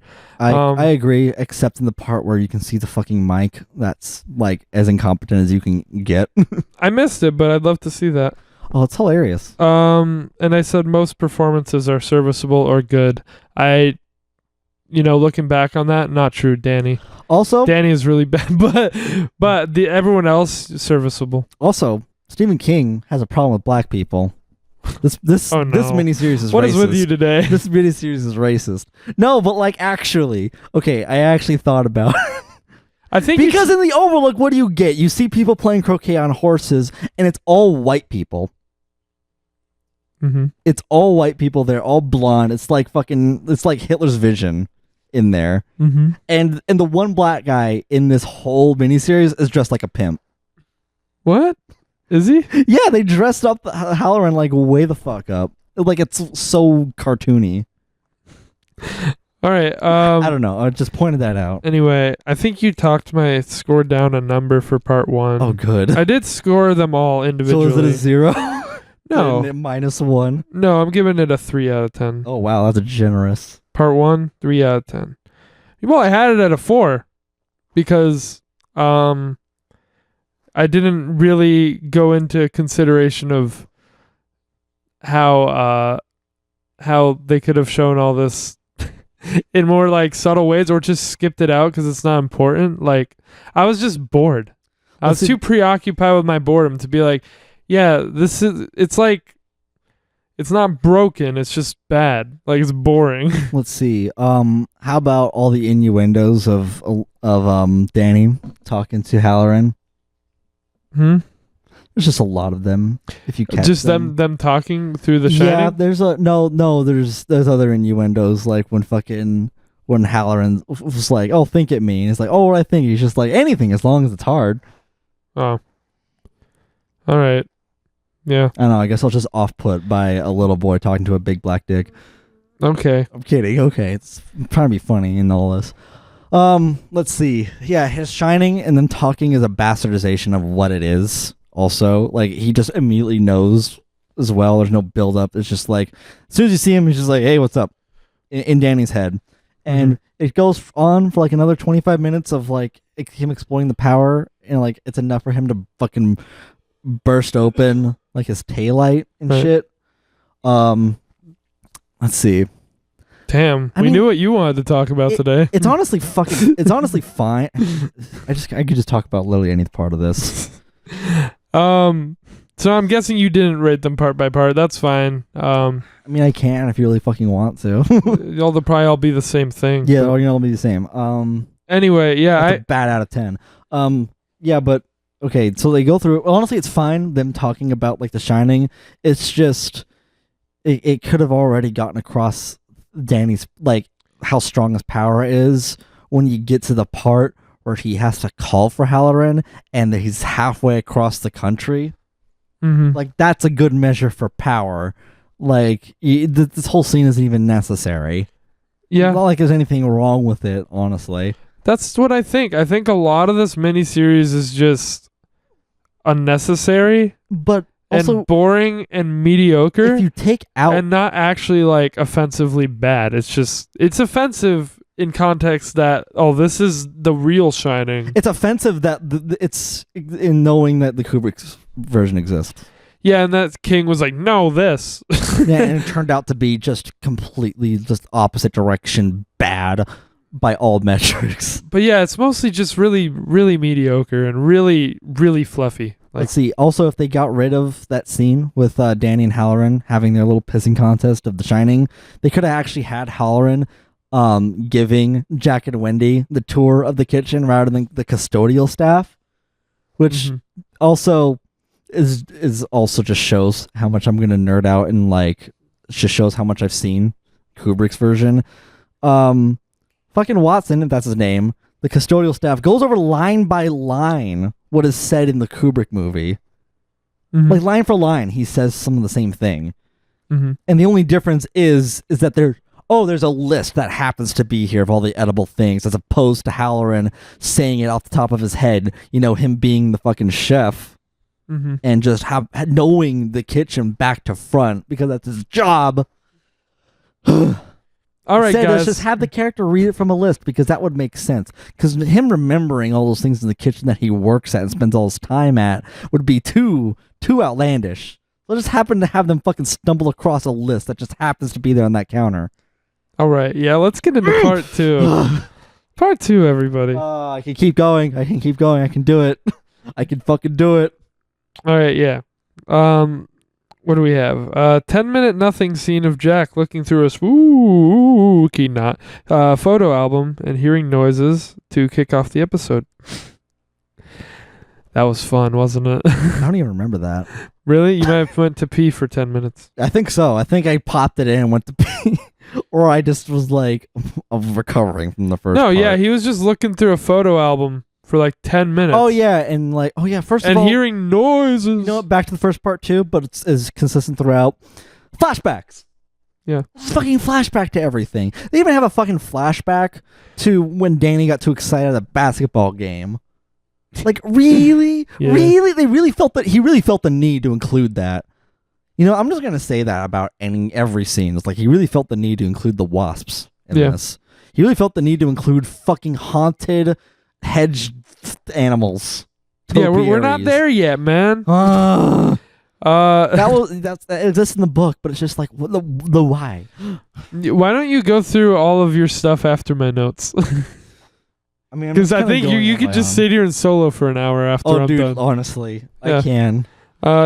Danny is really not interesting to watch and gets so much screen time, a lot of it involving Tony, who we shouldn't see in the first place.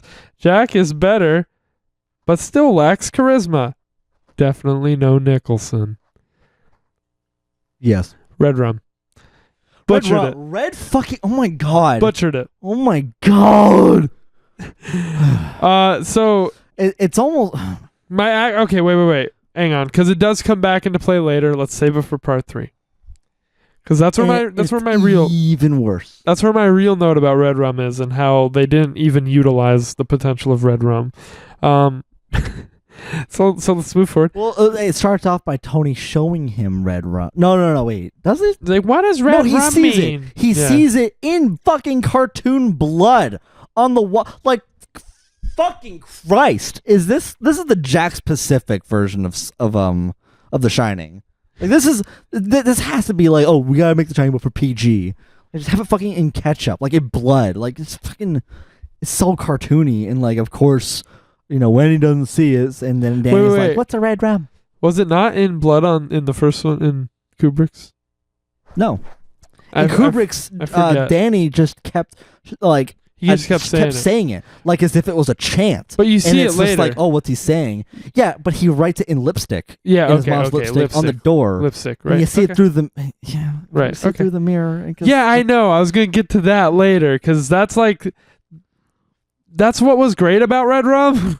Whatever. Yeah. Whatever, Stephen King. Okay. They get in an argument because Wendy wants to leave the Overlook for some reason. Like, she's kind of...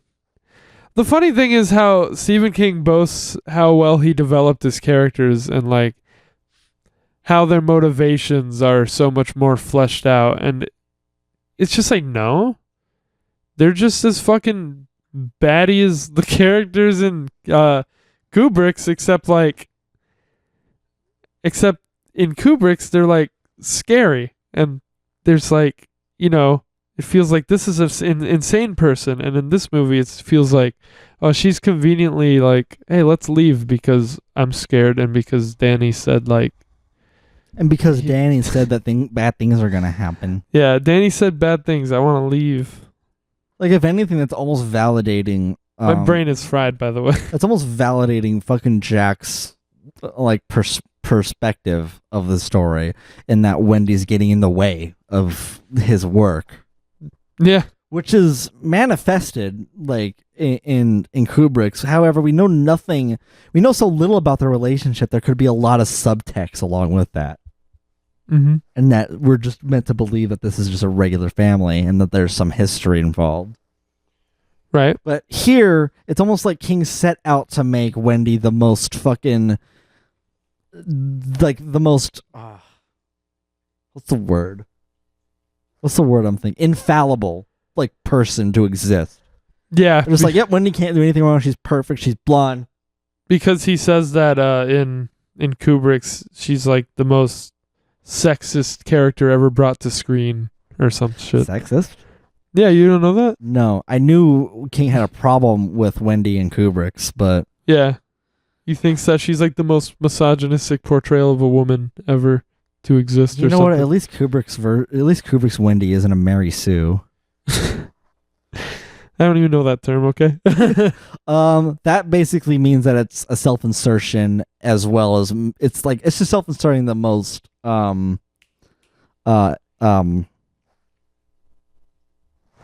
idealized version of yourself and making that character perfect and infallible in every way, usually done with the main character, but it isn't strictly prohibited by gender.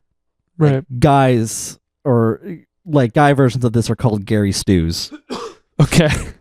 Yeah, just because it's just a writing like term. It's almost like a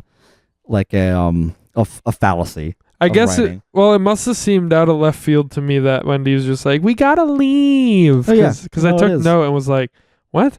Yeah, well, What? because King prides himself so much on how developed and their Let's motivations are and how his characters have arcs, and it's like, when what do you is mean? Wendy like, let's leave? Man. A lot of this stuff just came it out of doesn't- nowhere. It doesn't make sense that he put it here because she says that in Kubrick's movie after, Danny gets fucking strangled and actually has physical harms on him. So it's almost like there's a more like realistic sense of danger all of a sudden, and that is motivation for her to get the fuck out of there, as opposed to just, I don't feel right about this. Mm-hmm. Which Danny, isn't strictly invalid, but it's just like you have that opportunity right there, and then that's where you make conflict. You build from there, She as even- opposed to just having this random, just like, bleh. well, she even talks to Danny about like, should we leave? And he's like, no, let Daddy do his thing or whatever. Yeah, and then she's he like, says that. okay, let's just keep going. Characters often narrate aloud what they're doing or thinking. Very annoying, very unnecessary. Literally, he'll be like making a sandwich, and he'll be like, "I'm taking out the bread. I'm putting some syrup." Oh, do they really narrate that? No, like he like- didn't literally do that, but like just scenes like that were happening constantly, where they were just saying what they're doing as they're doing it, and I'm like, cool. Oh, yeah, you also get the door closed at some point again. Into the kitchen. Yeah. Fucking scary. Jordan, that should be obvious, right? Why the fuck that's not scary compared to Kubrick's version? Mm-hmm. Like, even as far as to go to say, like, it is not confirmed that there are ghosts. First of all, it's not confirmed that they can even, like, that the hotel can physically harm them, let alone that there's ghosts. In Kubrick's? Yeah. It's Right. never outright done. Right. That's yeah. tossed out the window with the wasp scene. Yeah. And the fucking chairs just being moved. Okay, yeah. But Honestly, but though, not yet. I wanted to hear what that sounded like. I was like, ooh, this sound can be really fucking startling. And it literally sounds like someone knocked a cup over. It didn't line up at all. All those chairs, are you fucking kidding me? Like, that would have sounded like fucking hell on earth underneath you. It's not like a fucking earthquake would have just happened. No, instead it's just like, it's a clunk. Just like, huh? He hallucinates. That was in the first part, though. So. He hallucinates being chased by animal bushes. The fucking topiary monsters, the haunted hedge bushes. There we are. Please, on God, tell me what is scary about them. Oh no, they're gonna fucking scratch you with their branches. I mean, did you see that CGI? Oh yeah, that is the most frightening thing about this movie. I will give it that. Yeah. 1997. Like, what the fuck? What else was out? Well, Iron Giant came out 2 years later. Yeah. I would have preferred that. I would have preferred if it was fucking cell shaded. Yeah, wow. Just the way they move is so God fucking damn it. funny. I was like, why? You know what? That's something that works well in books because it can be attributed to the character seeing something, like a change in reality of them not knowing, or like them could just be imagining it. Like, little as like, oh, I thought this line was in this position, which is what it is in the book. Or like, oh, there's no snow on this anymore. That's strange. But no, there is also a chapter where they just come and straight the fuck up attack Danny. They actually attack him in the book. Like, the lion bites into his leg or some shit. Like, it's ridiculous. Like, It's really inconsistent with like if it wants you to think that shit's real or not, even though it seems to want to insist to confirm things. Anyway, okay. because what's it implying? It's implying that like ghosts are like possessing these things to become animate, thus like making that a new possibility for them. So why don't they just, if the hotel wants to kill Danny so much, why don't they just fucking do that then? Like, that's just inconsistent. That makes no sense with any of the rules that they do. They can also apparently bring Wasp back to life. Yes. Like, it's almost like establishing rules in like something that's fictionary is like really fucking important. So that way, you don't set up contrivances or plot holes. Like, there's just so much of like, why wouldn't they just do this? All right. From the hotel standpoint and in the Torrances. We got a couple other hits here. Danny walking around singing Old MacDonald Had a Farm. The implication is that this is spooky, I guess. Okay. Because kids singing nursery rhymes are scary now. That's never been scary, man. What are you doing? Let's see. In a certain He's narrative, that can be unsettling, where a kid can sing nursery rhymes. For example, like the thought of them being possessed by demons and them losing their minds so much that they chant something. How about we go further and say that they chant something that is unknown, like that could be anything, could be somewhat demonic. Or it could sound something similar to language, but it's just like not sure where that person's thought process is. Oh no, I'm talking about Red Rum. I went full circle. You see what I did there?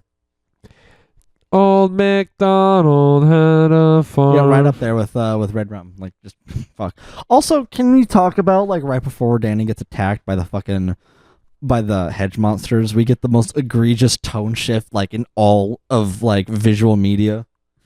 Like he fucking he hallucinates something or hears voices. I forgot because I frankly didn't give a fuck to like actually like see it. But like he sees something, the hotel's fucking with him, and he screams, "Stop it! Like get out of my head!" And it could be a really like it could say something about Danny's character, that how it's affecting him.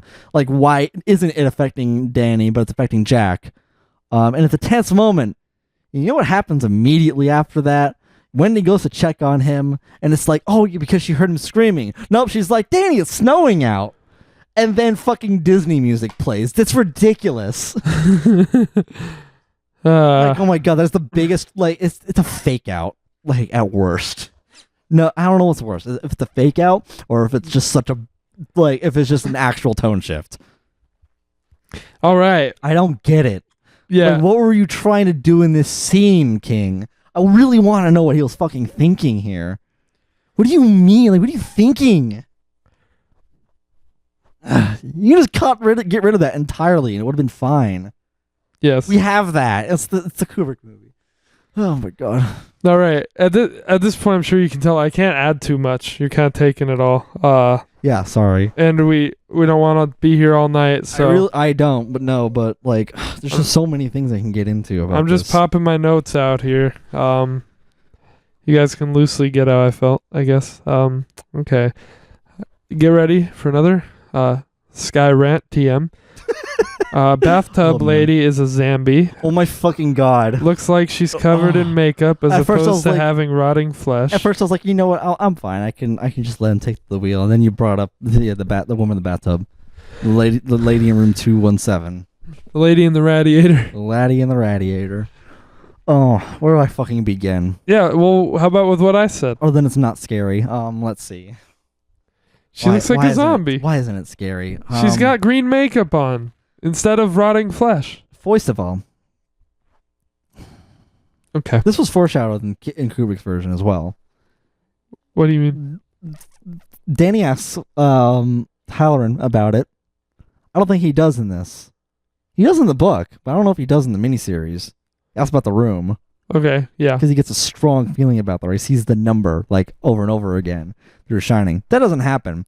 Instead, I think he did ask about the room. Okay, if he did, then different story. I think he did. But still, he tries to. I'm pretty sure Halloran was like, "Do not ever go in that room," like he always does. Yeah, but yeah, always does. In all versions of this, I guess. Yeah. Yeah, in Kubrick and the book. But let's see. So he goes to try to open it out of nowhere. I mean, it's essentially what he does in Kubrick, but at least you get him being curious. Yeah, because he's possessed or something. Scene. Uh-huh. No, it's not like he's possessed. He actually like he's just curious, and he sees the room, tries to get into it, and it's locked, and it's just like, oh, thank God. It's actually no, he doesn't even go into it in Kubrick's movie. The door's open. Oh, I thought he doesn't even go behind Jack's back to do that. I was talking about this one. He seemed possessed or some shit. Oh my God, the stupid eye roll too. Like whenever he sees his visions. It's just so goofy looking. God. It's like, is that really necessary? Like, it's almost like this is a play. And everything needs to be like so fucking thematically like introduced and shit. Very theater-like or whatever. Mm-hmm. Anyways. Okay. Lady in the bathtub. Let's see. We already. Oh yeah, know. you didn't even get to it. Yeah. Yeah, we already know that she killed herself in there, and that she is there. That there's a woman there. Mm-hmm. Like, we already know the backstory with it, so it pretty much just gets rid of the whole surprise of what we see. Mm-hmm. But she does look fucking stupid. Oh yeah, what'd she say? Here a boy, there a boy. She finishes Yeah, his boy. song. Yeah. There a boy. Oh, that's what it is. Oh my fucking. That is the old McDonald. That makes it even fucking stupider. Yeah. Oh, I thought she was just spouting random like Here fucking a boy, nursery there rhyme a boy, shit. Here a boy, boy, boy, whatever the fuck. Here a boy, boy. There. It's like it's. You know, this miniseries, it just tries way too hard, It's not good.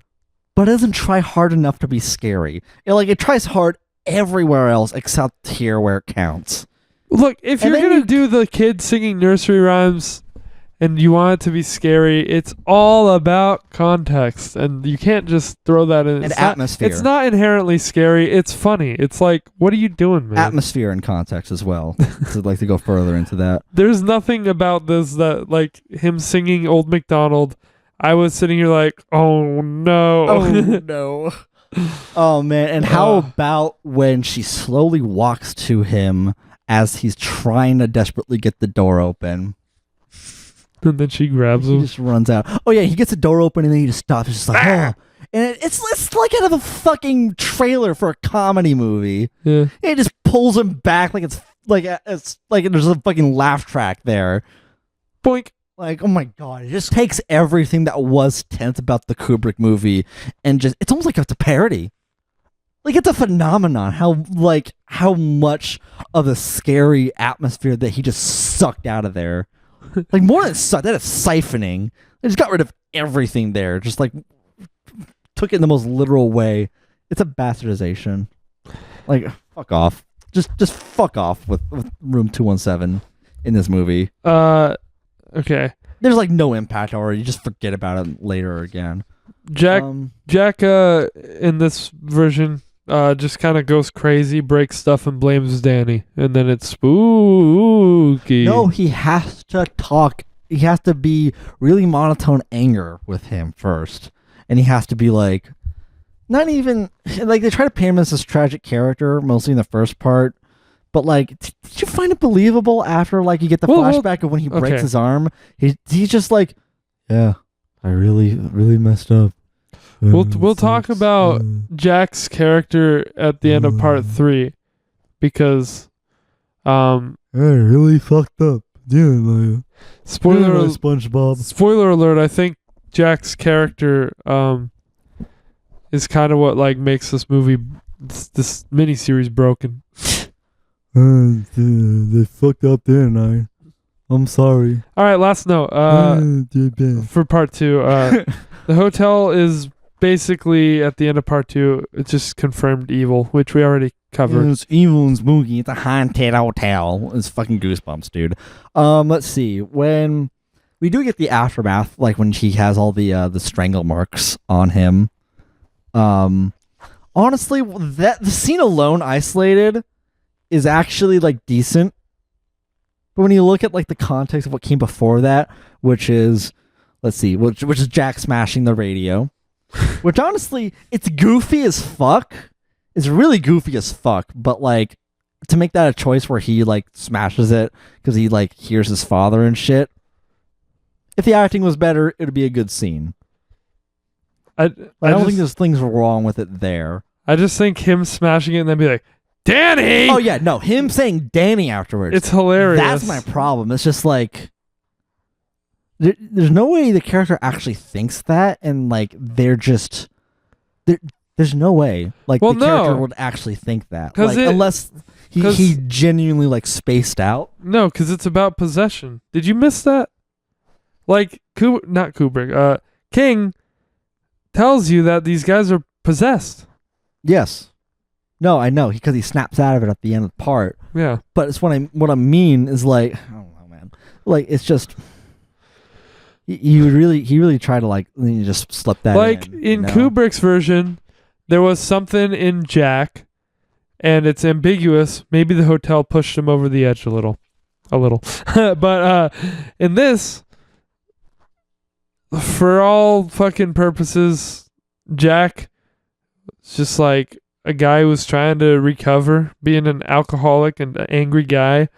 And he just kind of went to the wrong hotel because it's haunted and he got possessed. Oops.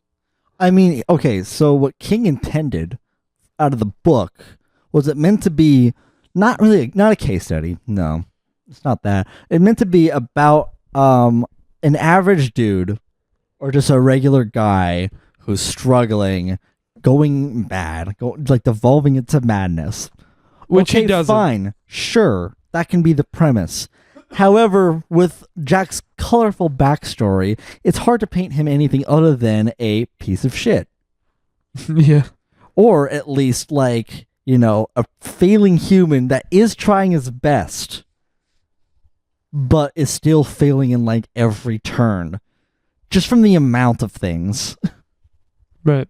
And a lot of it is pinned, yes, on his father. It is a chain, and that is, like, further delved into in Dr. Sleep. Which is also a 3 out of 10. The movie, yes. I haven't read the book. Okay. But based on the book's, like, you know, premise. But anyways. Well, no, I gave part 2 a 3 out of 10 already, so. Okay, cool. So, yeah, anyways. Yeah, Wendy just all of a sudden forgets that she was with Jack for, like, the past 5 minutes arguing and, like, getting him to calm down, and then she sees Danny go strangle marks. And all right. accuses Jack, which makes sense, but, like, context of the scene, I don't know, man. Let's go a little faster. It's just done so much better in Kubrick's. On part 3, because I guess I have the most notes for part 3, so yeah. Okay. At the opening, we get more animal bushes. So I audibly said, "Oh no!" twice. I'm good. I'm glad you did. Twice, as soon as it opened on the walking animal bushes. There's a reason Kubrick didn't try to depict something so ridiculous, is what I said. Okay. We talked about that a lot already, so I'll just keep going. It's fucking stupid. Red rum turns into murder, but it's stupid. Because the blood trickles down and then it just turns. Like, it just turns into it. Yeah, that's what like I mean. It just turns from red rum and then it turns into murder. It trickles down and, like, it rearranges itself, but, like you, Stephen King, like, fella, you know that word is murder just reversed, right? In a mirror. That's why I said literally the mirrored shot is what made it cool in the first place. You know what? Maybe because they couldn't hide their fucking cameramen or mics in the reflection of windows in a scene, that they were afraid of mirrors because they didn't know how to get the shot without something else being in it. Like, maybe that's why. Or maybe Stephen King was just like, oh, but CGI though. Oh man. Okay. It's pointless. And then it comes back later again as red rum. In the Kubrick movie, after it's established, like, oh yeah, it means murder, it's never said again. Well, it's kind of, because it's almost like it would be dumb to say red rum again, because why are you saying it backwards at this point if we know that it means murder? Be a little redundant. Okay, wolf mask guy jump scare. Where exactly? Oh my god, him in the fucking wolf mask. It's a latex Halloween costume mask. Where did he pop up from exactly? The, like, office area? No, when there was a jump scare of him, like, he popped up right in front of Danny. Like, my point was that it's just a jump scare for the sake of a jump scare. It doesn't logically fit into the world of the movie. Well, that's where you're wrong. I'm sorry. Like, you see, the camera shows in front of Danny that, like, oh, nothing's there. And then something pops up from under the camera. It's like, okay, that works, like, cinematically, but it's not legitimately. No, well, you're wrong, see, because I didn't know if you knew this. Okay. I don't know if you know anything, but these are ghosts. They can just appear outside of Danny's field of view and just pop into place because they're ghosts, dummy. Next note. I'm obviously being sarcastic. Yes, I think it's fucking stupid. Next note. The Shining. Confirmed ghost story. Ghosts are lame. That's the note. Also confirmed that the party isn't really happening. Cool. They're also wearing this cartoony fucking zombie, like, makeup. Yeah. It's like, oh yeah, they're dead. Everyone Fuck off with that Stephen King. Oh yeah, and the Stephen King cameo. Did you like that?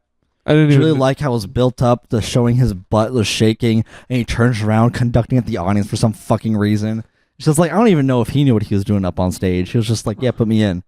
With this fucking Day of the Dead bullshit and fucking makeup because, oh, the audiences are fucking stupid and they're not going to know that these are ghosts, let alone dead people that shouldn't be here. We got to make them look fucking ridiculous. I didn't Fuck off with that. Fuck off with the makeup. I didn't notice Stephen King had a cameo. Yeah, he did. He was the conductor. Okay. That's him. I obviously have a huge problem with the makeup. Oh yeah, it's terrible. And you know, it's almost like it was like scarier too in Kubrick's because they just look like normal people, that they weighed something, that they were there in a realistic way. If they fucking wiggled around or translucent or wear fucking makeup that would just, you know what that would be. We have it. We do. So yeah. Very disappointing. Every time King confirms something, it just got worse. Oh, and they actually made alcohol appear. They actually made it appear. Like there's a bottle right next to the bag, like another like full bottle of whiskey that Wendy smashes him over the head with. Mm-hmm. Oh yeah, that happened. And if you're an idiot, you can say that Kubrick's movie did that too. But like after Jack has his drink and that scene is over and Wendy shows up, you know, an outsider's perspective, there is nothing there. There's not even anything in his glass. Mm-hmm. So he could have been imagining that, or it could have been happening. Point is, we don't know, and it's scary that we don't. It's left ambiguous. It's also thematically more fucking potent. We don't know if anything happened, but in this one, it literally felt the need to cut multiple times to, oh look, nothing's actually happening. But yeah, exactly. It's all his head, or ghosts, or one of the two. It's like, which one is it? Yeah, confirmed that it's not really happening. Okay. But it is, because ghosts. And they can materialize things, apparently, like wasps and bottles of liquor. Yes. What do I have? The stuff Kubrick glossed over / skipped completely or left ambiguous were purposeful. He could see that they were holding back the story's potential, unlike King. Okay. Why does he have a fucking croquet mallet? Okay. Why does he have a fucking Oh my, that's it. That's it. That was my whole like question of the miniseries when I first watched it. I was like, why is it a fucking croquet mallet? I love that you had that you framed it that way. It's a big wooden cartoony looking hammer, really scarier than a fire axe. Let's make it about white people and their favorite pastime. Like it didn't make sense that there was a fire axe there, but like, is a fucking mallet like scarier? Sure, you could bludgeon someone with it, but like, if I put two things on the table, a knife or a squeaky toy with a hammer on it, like, what would you say is fucking scary? You said the knife. Why? Because it can hurt people. But I'd be like, oh, I mean, I can hurt you with the squeaky toy. Mm-hmm. You could, but it's not fucking scary. I'm sorry. Or not as scary, at least. And also just when he bashes Halloran over the head with it, like the one time we actually see it like connect with something. I swear to God, I thought I was watching a Three Stooges cartoon. Like I swear to God, I heard a bonk and a Curly go, "Oh no, wise guy!" Like oh my God, just put cartoon sounds like during Jack like swinging it. It's hilarious. Right. I thought that this third part was the worst part. By the way. Good. I think they're all pretty terrible, but yes. Okay, then I said, okay, the hotel is now throwing chairs around. Yeah, to fucking tackle Wendy. Jesus Christ. Yeah. Okay. I reiterated some bad decisions I wanted to focus on. Which bad decisions King made. Again, to reiterate, focusing on Daniel. I guess I got a little confused. He was written about as well as Daniel in Life is Strange too. Focusing on him and his shining, bad decision. Definitively making the hotel haunted, bad decision. I don't even think like focusing on Danny's shining is like strictly a bad decision. It's just how everything else happened. It's a pretty bad decision for me. For me, like that's the least. He's just the least compelling thing. Well, I think about you can story. do it well, is what I mean. Like I think by itself, it's strictly like it's not a bad decision. It could be less interesting. Even but it all yeah, depends. even in Kubrick's, I'm glad that he didn't focus on Danny a whole lot. It's like clearly Jack's story. Definitely definitively making the ballroom scene a haunting or a drunken hallucination, whatever it wants to call it. Another bad decision. And just like to top it all off, like I said again, just his fucking fetish to confirm things. Every time he confirmed something that was ambiguous in the Kubrick version, it's a negative. I realized we had a trade-off in this with Jack as well, because like in this one, he's looking through the scrapbook extensively, but like he doesn't work on his play at all. Nope. I mean, he looks through the scrapbook for research purposes. They talk about the play, but he talks about it, but you never see him working on it or like follow through with it. And you know which one you do see him working on it in? And even then, it's not like the scrapbook isn't even in Kubrick's movie. You can see it. It's on Jack's desk, like it's there, but he doesn't point it out because it's ultimately just like not terribly necessary. It can help, but like with all like stuff that's there and other details, because like in the book, it's implied that like him looking at the scrapbook is making him like extra paranoid, and like he also looks at it and is just like, oh, I feel like I remember this. Like he gets deja vu from it. Right. But that's also communicated also in both of them, in this movie and in the miniseries. In the miniseries, Jack tells Wendy that he feels as though his whole life has been leading up to this moment. And sure that does. was the reference earlier. Sure does. And then you know what Wendy has to say in response? Some shit like, is stress the reason why you don't want to make love to me anymore? I'm glad we're talking about this in The Shining. Yay. This is what I want to know. How much Jack and Wendy fuck. So, I need to give a little, like, I can't think of the word, disclose or whatever. My brain is all sorts of dead today. I can rant about another scene if you need some time. No. It's just I wrote. Blood is boiling right now. I wrote this note too soon, and then I contradicted it later. So I'll read them back to back so you can get like what I thought and then why I decided no. Because I wrote that I agreed with you, that the one thing you can say this version does better is develop Jack and his downfall, but it doesn't matter because this Jack isn't scary. He's a dork. Even when he's chasing Wendy, he's a clumsy doofus. But I even went back on saying that it did that better because by the end I said, okay, but King strongly implies Jack is possessed in the scenes where he nearly kills his family. So how is this better developed than Kubrick's? He's not crazy. He hasn't slowly lost his composure. He's not devolving into madness. Nope. It's not psychological. He's just possessed. Yeah, it's just ghosts fucking with him. Like it's confirmed. Like whereas that's left up to interpretation, up to your own like mind in Kubrick's version.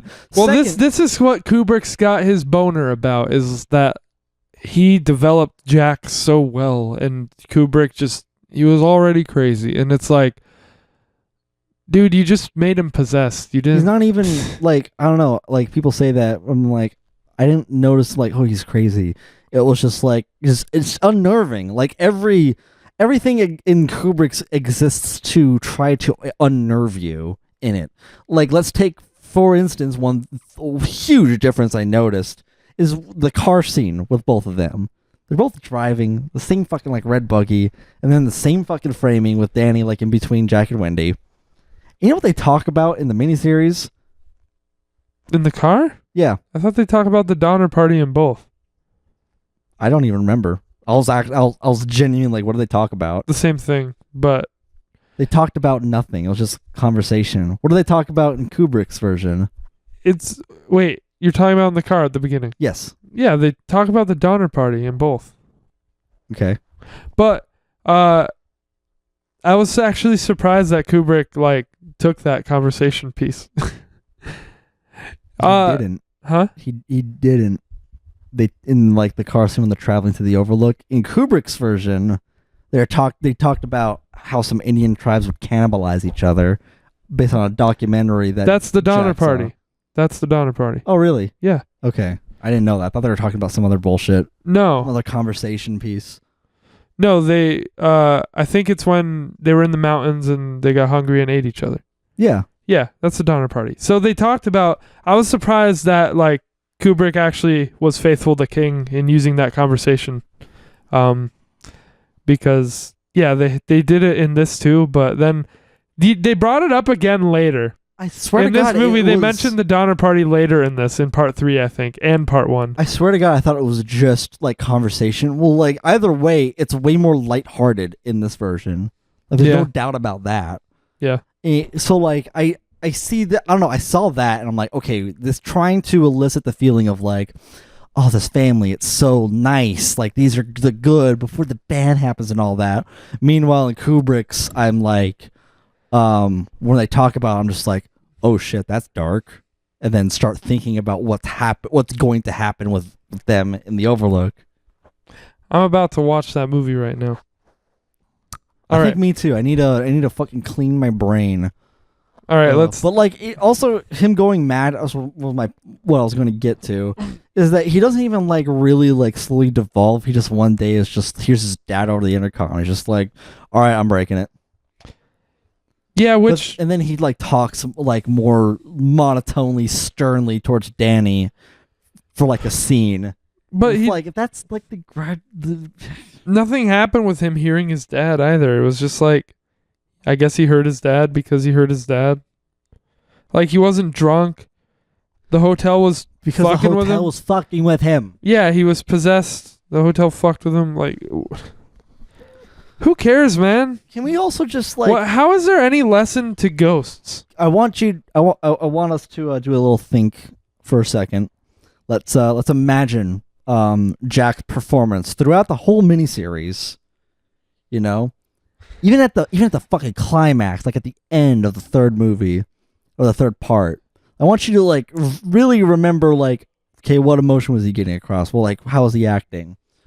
And then now let's compare that to when Jack was getting a nightmare, and then Wendy sees that Danny was strangled.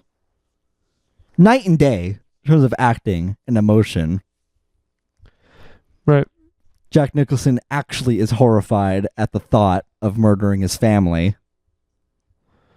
And Wendy is at the same time alarmed that he had such a terrifying and gruesome nightmare, and is worried, especially considering his violent past. I just realized what you mean. Yeah, I don't even remember that scene from the Kubrick one because I haven't seen it in too long. Yeah, it's in the Kubrick. It's there. Like he fucking falls out of his chair and he's like trying to grab his bearings on things. Like it really fucked with him. What do we get in the miniseries is this Jack going, "You're not supposed to go in the guest rooms. You take your medicine." Is that supposed to be scary? Is taking your medicine? Calling him a little pup? Is that scary? I think that's cute. I think it's cute to call him a little pup. I think that's cute. Yeah, but it's just take your medicine, you little pup. Right. Not scary. I'm sorry. I'm like King, I love you, but this is bad. All right. You're spitting in the face of Jack Nicholson, and that's bold. How about when he like breaks down the door with the fucking mallet, and then, you know, he pokes his head through and just goes boo. Yeah, that was. I don't want to talk about it. Okay. I don't want to talk about it either. I just see the DVD right there, staring at me, and just thinking that iconic scene of him saying, "Here's Johnny." Johnny. You know he's fucking nuts at this point. And it's intimidating. Boo. What does that say? Boo. What does that say? Just like, none of it says anything. It's cartoony. That's why I don't know why King is on his fucking high horse here, because he doesn't say anything. He says a fuck of a lot less than Kubrick, because all he says is ghosts. And then he says children are innocent, ghosts. It's like, shut up, man. Shut up, boomer. And here's okay. and here's where like my big ammo comes for whenever I hear people talking about fucking their criticisms with Kubrick, and that is Wendy's acting. And they always cite the last part for her being too like hysterical. It's not even hysterical, but like too much in panic. But like, look at the scene. Look at how intimidating Jack is, busting down the door with an axe. You know, just think about that scene, and then all of a sudden you realize, oh, Wendy's reaction isn't that far outside that realms of reality. You ever been? What do we get in this? We get him knock on the door with the fucking hammer. You ever been isolated in a bathroom with the doors or with the windows all snowed up and have someone break down the door with an axe? You are cornered. You're being hunted like a fucking rodent, like an animal, like a cockroach, and someone's just trying to fucking spray you. So in this version, you would expect the same climactic height, but you get him knocking on a door with the croquet mallet, which, by the way, he took ages to open that first door and had lots of trouble, and he even had to talk to his ghost that was looking at him like, really, dude? Like, even talking shit on him. And we get Wendy going, shit. She didn't even say shit, but she was just like, oh, fuck, and started rummaging through the cabinets looking for her. Sure, it's that part is tense, but like, she's just so like, God damn it. Shit. All right. It didn't feel like it built towards anything. And also he leaves. He's about to kill Wendy. Like, no. Hang on. I've got a note for that. Okay. But first, I wrote this note again too early. I said Dick just shows up and dies. Lol. I said Dick still just shows up and dies because that's what he does in Kubrick's. That's what he does in the book, which too. is always funny. But no, he doesn't die. The movie didn't have the balls to do that. It's a horror thing, and it didn't have the balls to kill anybody aside from Jack. Right. It didn't even have the gall to kill fucking Halloran, who was destined to die. Right. There's no intensity here at all. Yes, okay, so when he almost kills Wendy, this was pathetic. He doesn't kill Wendy because ghosts say nah. Don't take ghosts say don't take 2 seconds and finish your mallet swing. And also, he could have just brought it down on her whenever, but he's just like Nemesis in the RE3 remake. He just kind of holds it there and just kind of just talks and talks for like, a full fucking minute. It's even worse before. They're like, you're wasting time. Don't finish bringing your mallet down. Yeah. It's just fucking dumb. And, it's even worse before he gets locked up in the pantry when he actually hits her a couple times. Mm-hmm. He lets her slink away. There's no way about it. What? Like, I don't know if you're ever gonna watch this again. I'm gonna watch the other one. If you ever just skim through it, just go to this part. After he hits her, he literally just dicks around. He literally just starts swinging around and just fucking like twiddling with his legs or some shit while she crawls away and actually like picks up the wooden ball to hit him with. Like God that Jack, he didn't want to do that. He just wanted to dick around for a minute. Yeah. Like meanwhile, fucking Jack Nicholson, like there's no doubt, like in my mind at all that he's gonna kill him. Like he doesn't want to kill him. He's going to. Like, nothing will fucking stop him. Oops. Okay. What are you doing? I'm just preparing. Cool. Yeah, let's wrap this up. I'm tired of this. Okay. Go home and be mad. Let's say. Lol. Danny falling into oblivion. Pretty funny. Oh yeah, that's where you could put the fucking Wilhelm scream. Was there one? You could. Oh, okay. You could put one there and it'd be funny. Sometimes only Jack sees things, and sometimes everyone sees things, like the animal bushes. It's not consistent with itself and can't claim ambiguity because it insists on defining itself as haunted. I like that finally something is happening in this part, but the execution is horrible. 2 out of 10. And they try to ham-fist a good ending, too, by having Jack sacrifice himself to blow up the hotel. Plus, also, the ghost can all of a sudden actually move the fucking thing if they think about it really hard.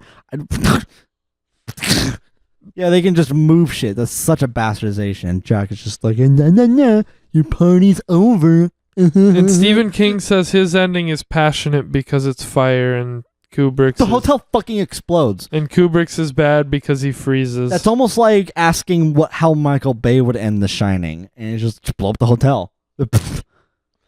And then it tries to have this epilogue of like, Danny graduating and everyone's life is better. First of all,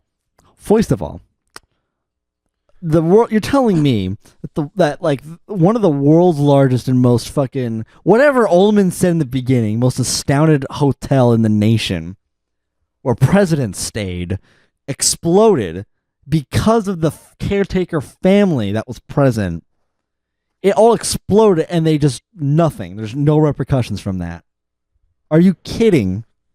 They won't be able to live the fucking same. I don't know if they'd be incarcerated, but like they would be drowning in debt. And honestly, just because Halloran can be like, oh no, this boy has psychic powers and there were ghosts. You gotta believe us. The whole boiler thing in the first place is pretty stupid too, and I'm glad Kubrick just didn't use it. Yeah, that was like super set up in the book too. It's just fucking dumb. Just fucking jumped real high. Okay, that's not important, but I'm just astounded at but this, yeah, honestly. it's just and they have this fucking Disney ending where like Danny talking to his dad, being his like, ghost, being like all sappy and shit. Oh no, even when I love you, son. Even when the hotel explodes too, it's like super fucking ham-fisted. It's just not earned too. And plus, how King, how the fuck are you gonna like give this ending to me? Be like, this is the canon ending to The Shining, and tell me Dr. Sleep exists. I want to see that. I want to see like, oh yeah, he graduated, everything was happy, but then right after next day, fucking Wendy was like in terrible health because of the psychological trauma that Jack inflicted, and now Danny's in the same path of his father. Like you don't see that happening here, right? You can see that happening in the Kubrick movie. I don't know why. I guess, and that's what should be the fucking scary thing, is like how something like this can have an effect on someone. That is what the appeal of Dr. Sleep can be, but instead they were like sci-fi bullshit because it's about The Shining. It's about ghosts. It's about witches. Whatever. Anyway, so fucking sad, dude. So I don't know. He says that his version's better because there's passion and fire, and freezing is just bleak, and it's horror, man. He thinks about it so theatrically, so fucking why stupid. Why does he think that a horror movie can't have a bad ending? Yeah, a bleak ending that is fitting with the tone. Is the ending, is this epilogue like fitting of what the tone like? I mean, I guess in the fucking very beginning. Mm-hmm. But like, what is it? What is the takeaway from all this? Plus, also, it's so fucking dumb too that in the graduation scene, there's like there's a whole number of kids getting up and receiving their diplomas, and as soon as Danny gets up, everyone applauds. Mm-hmm. Can you talk about how fucking dumb that is? It's dumb. All right, I think fucking dumb. I can nitpick this thing to death. I think we've talked enough. Oh my god, this miniseries is the bane of my existence. I fucking hate it. This movie's the best. It was genuinely painful to get through, and this whole time I was thinking, I am not inebriated enough for this. And I felt as though I want a refund on my time. Mm-hmm. Even though I got up several times to like get food, pee, literally anything else but watch it. But I did. Just so we can have this conversation in good detail. And you know what? Turned out to be too much detail. This is clearly a 1 out of 10 for me. Yeah, it's still not a 1 for me. It's a 3 out of 10 for me. Because there are obviously aspects I can't deny that are competent. There are some good parts, yes, but it's just so fucking painful to sit through. There's not a lot of good parts, but just like when you break it down into what went into it, there's competency. It's not very broken. Aside from the theme, the point that he's trying to make, it's broken as far as that goes, which is pretty bad. Especially when he insists so much that's why his is better. So there we go. Unbelievable. I'm out of words. Like I just want to keep talking. I just want to keep like ripping into it because it's not enough. No, this thing needs to be burned to fucking steak. It's just so like, ugh. I mean, sure, like you said, there are like some actual things that could have been good, but usually whenever there is, the acting is so like it's just so doesn't fucking do anything for any of the scenes, so it just loses all of its clarity like right there. The acting is mostly pretty stiff, I feel like you're gonna watch, but it's serviceable. you're gonna watch Kubrick's, and then I feel like you're gonna be like, yeah, you know what, I'm gonna knock it down another point Maybe. just because this Well, exists. that's the problem. Yeah, I don't know. I know that you wouldn't hate this as much without that one existing, and no one would, to be fair. But I would still find it really fucking atrocious. yeah, I'm sure. But I don't know if it's 1 out of 10 atrocious. Until you put that I context. can't say I enjoyed it in the same vein as Slender Man because I at least enjoyed that more. It was funny. It was at least bad funny. It was funny. This is just too long, too boring, way too much into detail about things to be even the fun kind of bad. Mhm. The funnest kind of bad there is any part where there's Tony. Let's see. There's another part. Yeah, where you can see the mic. Where you can see the mic boom in the shot. That's also hilariously bad. Danny's performance and the moving bushes were also highlights for me. I was that was like cringe humor for me. Oh yeah, no, the topiaries or the whatever they are. Yeah, And those were hilarious. The CGI, hilarious. And just a lot of Danny. But whatever. Just Danny. Whatever. The Danny. That's this movie. It's Whatever. fucking- Okay, cool. Let's just stop. yeah, let's just. I want to go home and lay down now. Okay, recommendation time. Yours. Oh right, we're hit doing me. these. I forgot. Hit me with it. All right. Well, hopefully we can bring back some light, some life in here. Yeah, you're hitting me first. Yeah, you get something you've been waiting for a while, and I promise that this is actually really good. And I'm not gonna give you a 1 out of 10. And again, you're getting some music. We're gonna talk about some music. Okay. Oh man. All right. You might affect what I wreck this No, week. I know I'm affecting what you wrecked. That's yeah. You're getting a Queen album finally. Okay. We're gonna talk about Queen because I figured. people don't some reason. Let's Unless, do it. like they're a fan of it. You're getting their album Innuendo. I've settled on. Innuendo. There's quite a few different ones where I wasn't sure which one because I feel like lots of them have like equal, like they stand on equal footing more or less to talk about like jazz, news of the world. But Innuendo, I think this is a more unique album of theirs. And there's, I think, just overall a lot of bangers happening in this. Right. So, like you'll enjoy it. It is their last studio album, Okay. so that is something to note. I'm looking forward to it then. Now the question is, I was going to give you music either way this week. But should we really do a podcast where we talk about 2 albums? I don't know. That would be a lot of notes if I've been writing them the way I do. Should I just throw a movie at you? Because Throw a movie at me. there's one I've been waiting to throw at you. Okay, if you've been waiting for it, just toss it at me. But that does mean you're probably going to have a string of albums coming up. So, so I don't know. I mean, I think you know what, my next one's going to be a movie. Okay, then I'm So- going to throw a movie at you today. I'm excited then. Okay. I mean, I was really excited for this other stuff too, but fuck it, dude. Here we go. I'm giving you a movie rec, one that I've successfully kept secret from you. You probably haven't heard of it unless you have outside of me. I want you to watch American Beauty. I've heard this. Hold Alright. on. I feel like this is on my watch list, honestly. It's got a controversial figure, Kevin Spacey as the lead actor, but Oh no, it's not. no, Was probably it not. called American Beauty? American Beauty, American Beauty. and directed by Sam Mendes. 2000 or 2001? 99. I don't know. Oh, 99. Okay. Oh, why does this Okay. look romancy as fuck? All right. Anyway, You're just trying to get me to admit that I like romance, aren't you? this I don't want to spoil anything, but this movie is going to have more to it than you expect, I think. Cool. So, Good. I've been excited to talk about this for almost 2 months. I should have told you the opposite for the miniseries. It's going to have way less than you expect. Prepare to be bored.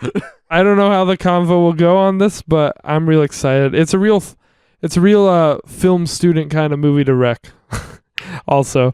But yeah, so cool. You pulled the rug out from under me by wrecking an album. I told you were getting one. You forgot. You're going to have some albums coming up. Cool. Let's blow out the scandal then. All right, let's finally put this puppy to rest. The little pup. You'll take your medicine. Boo.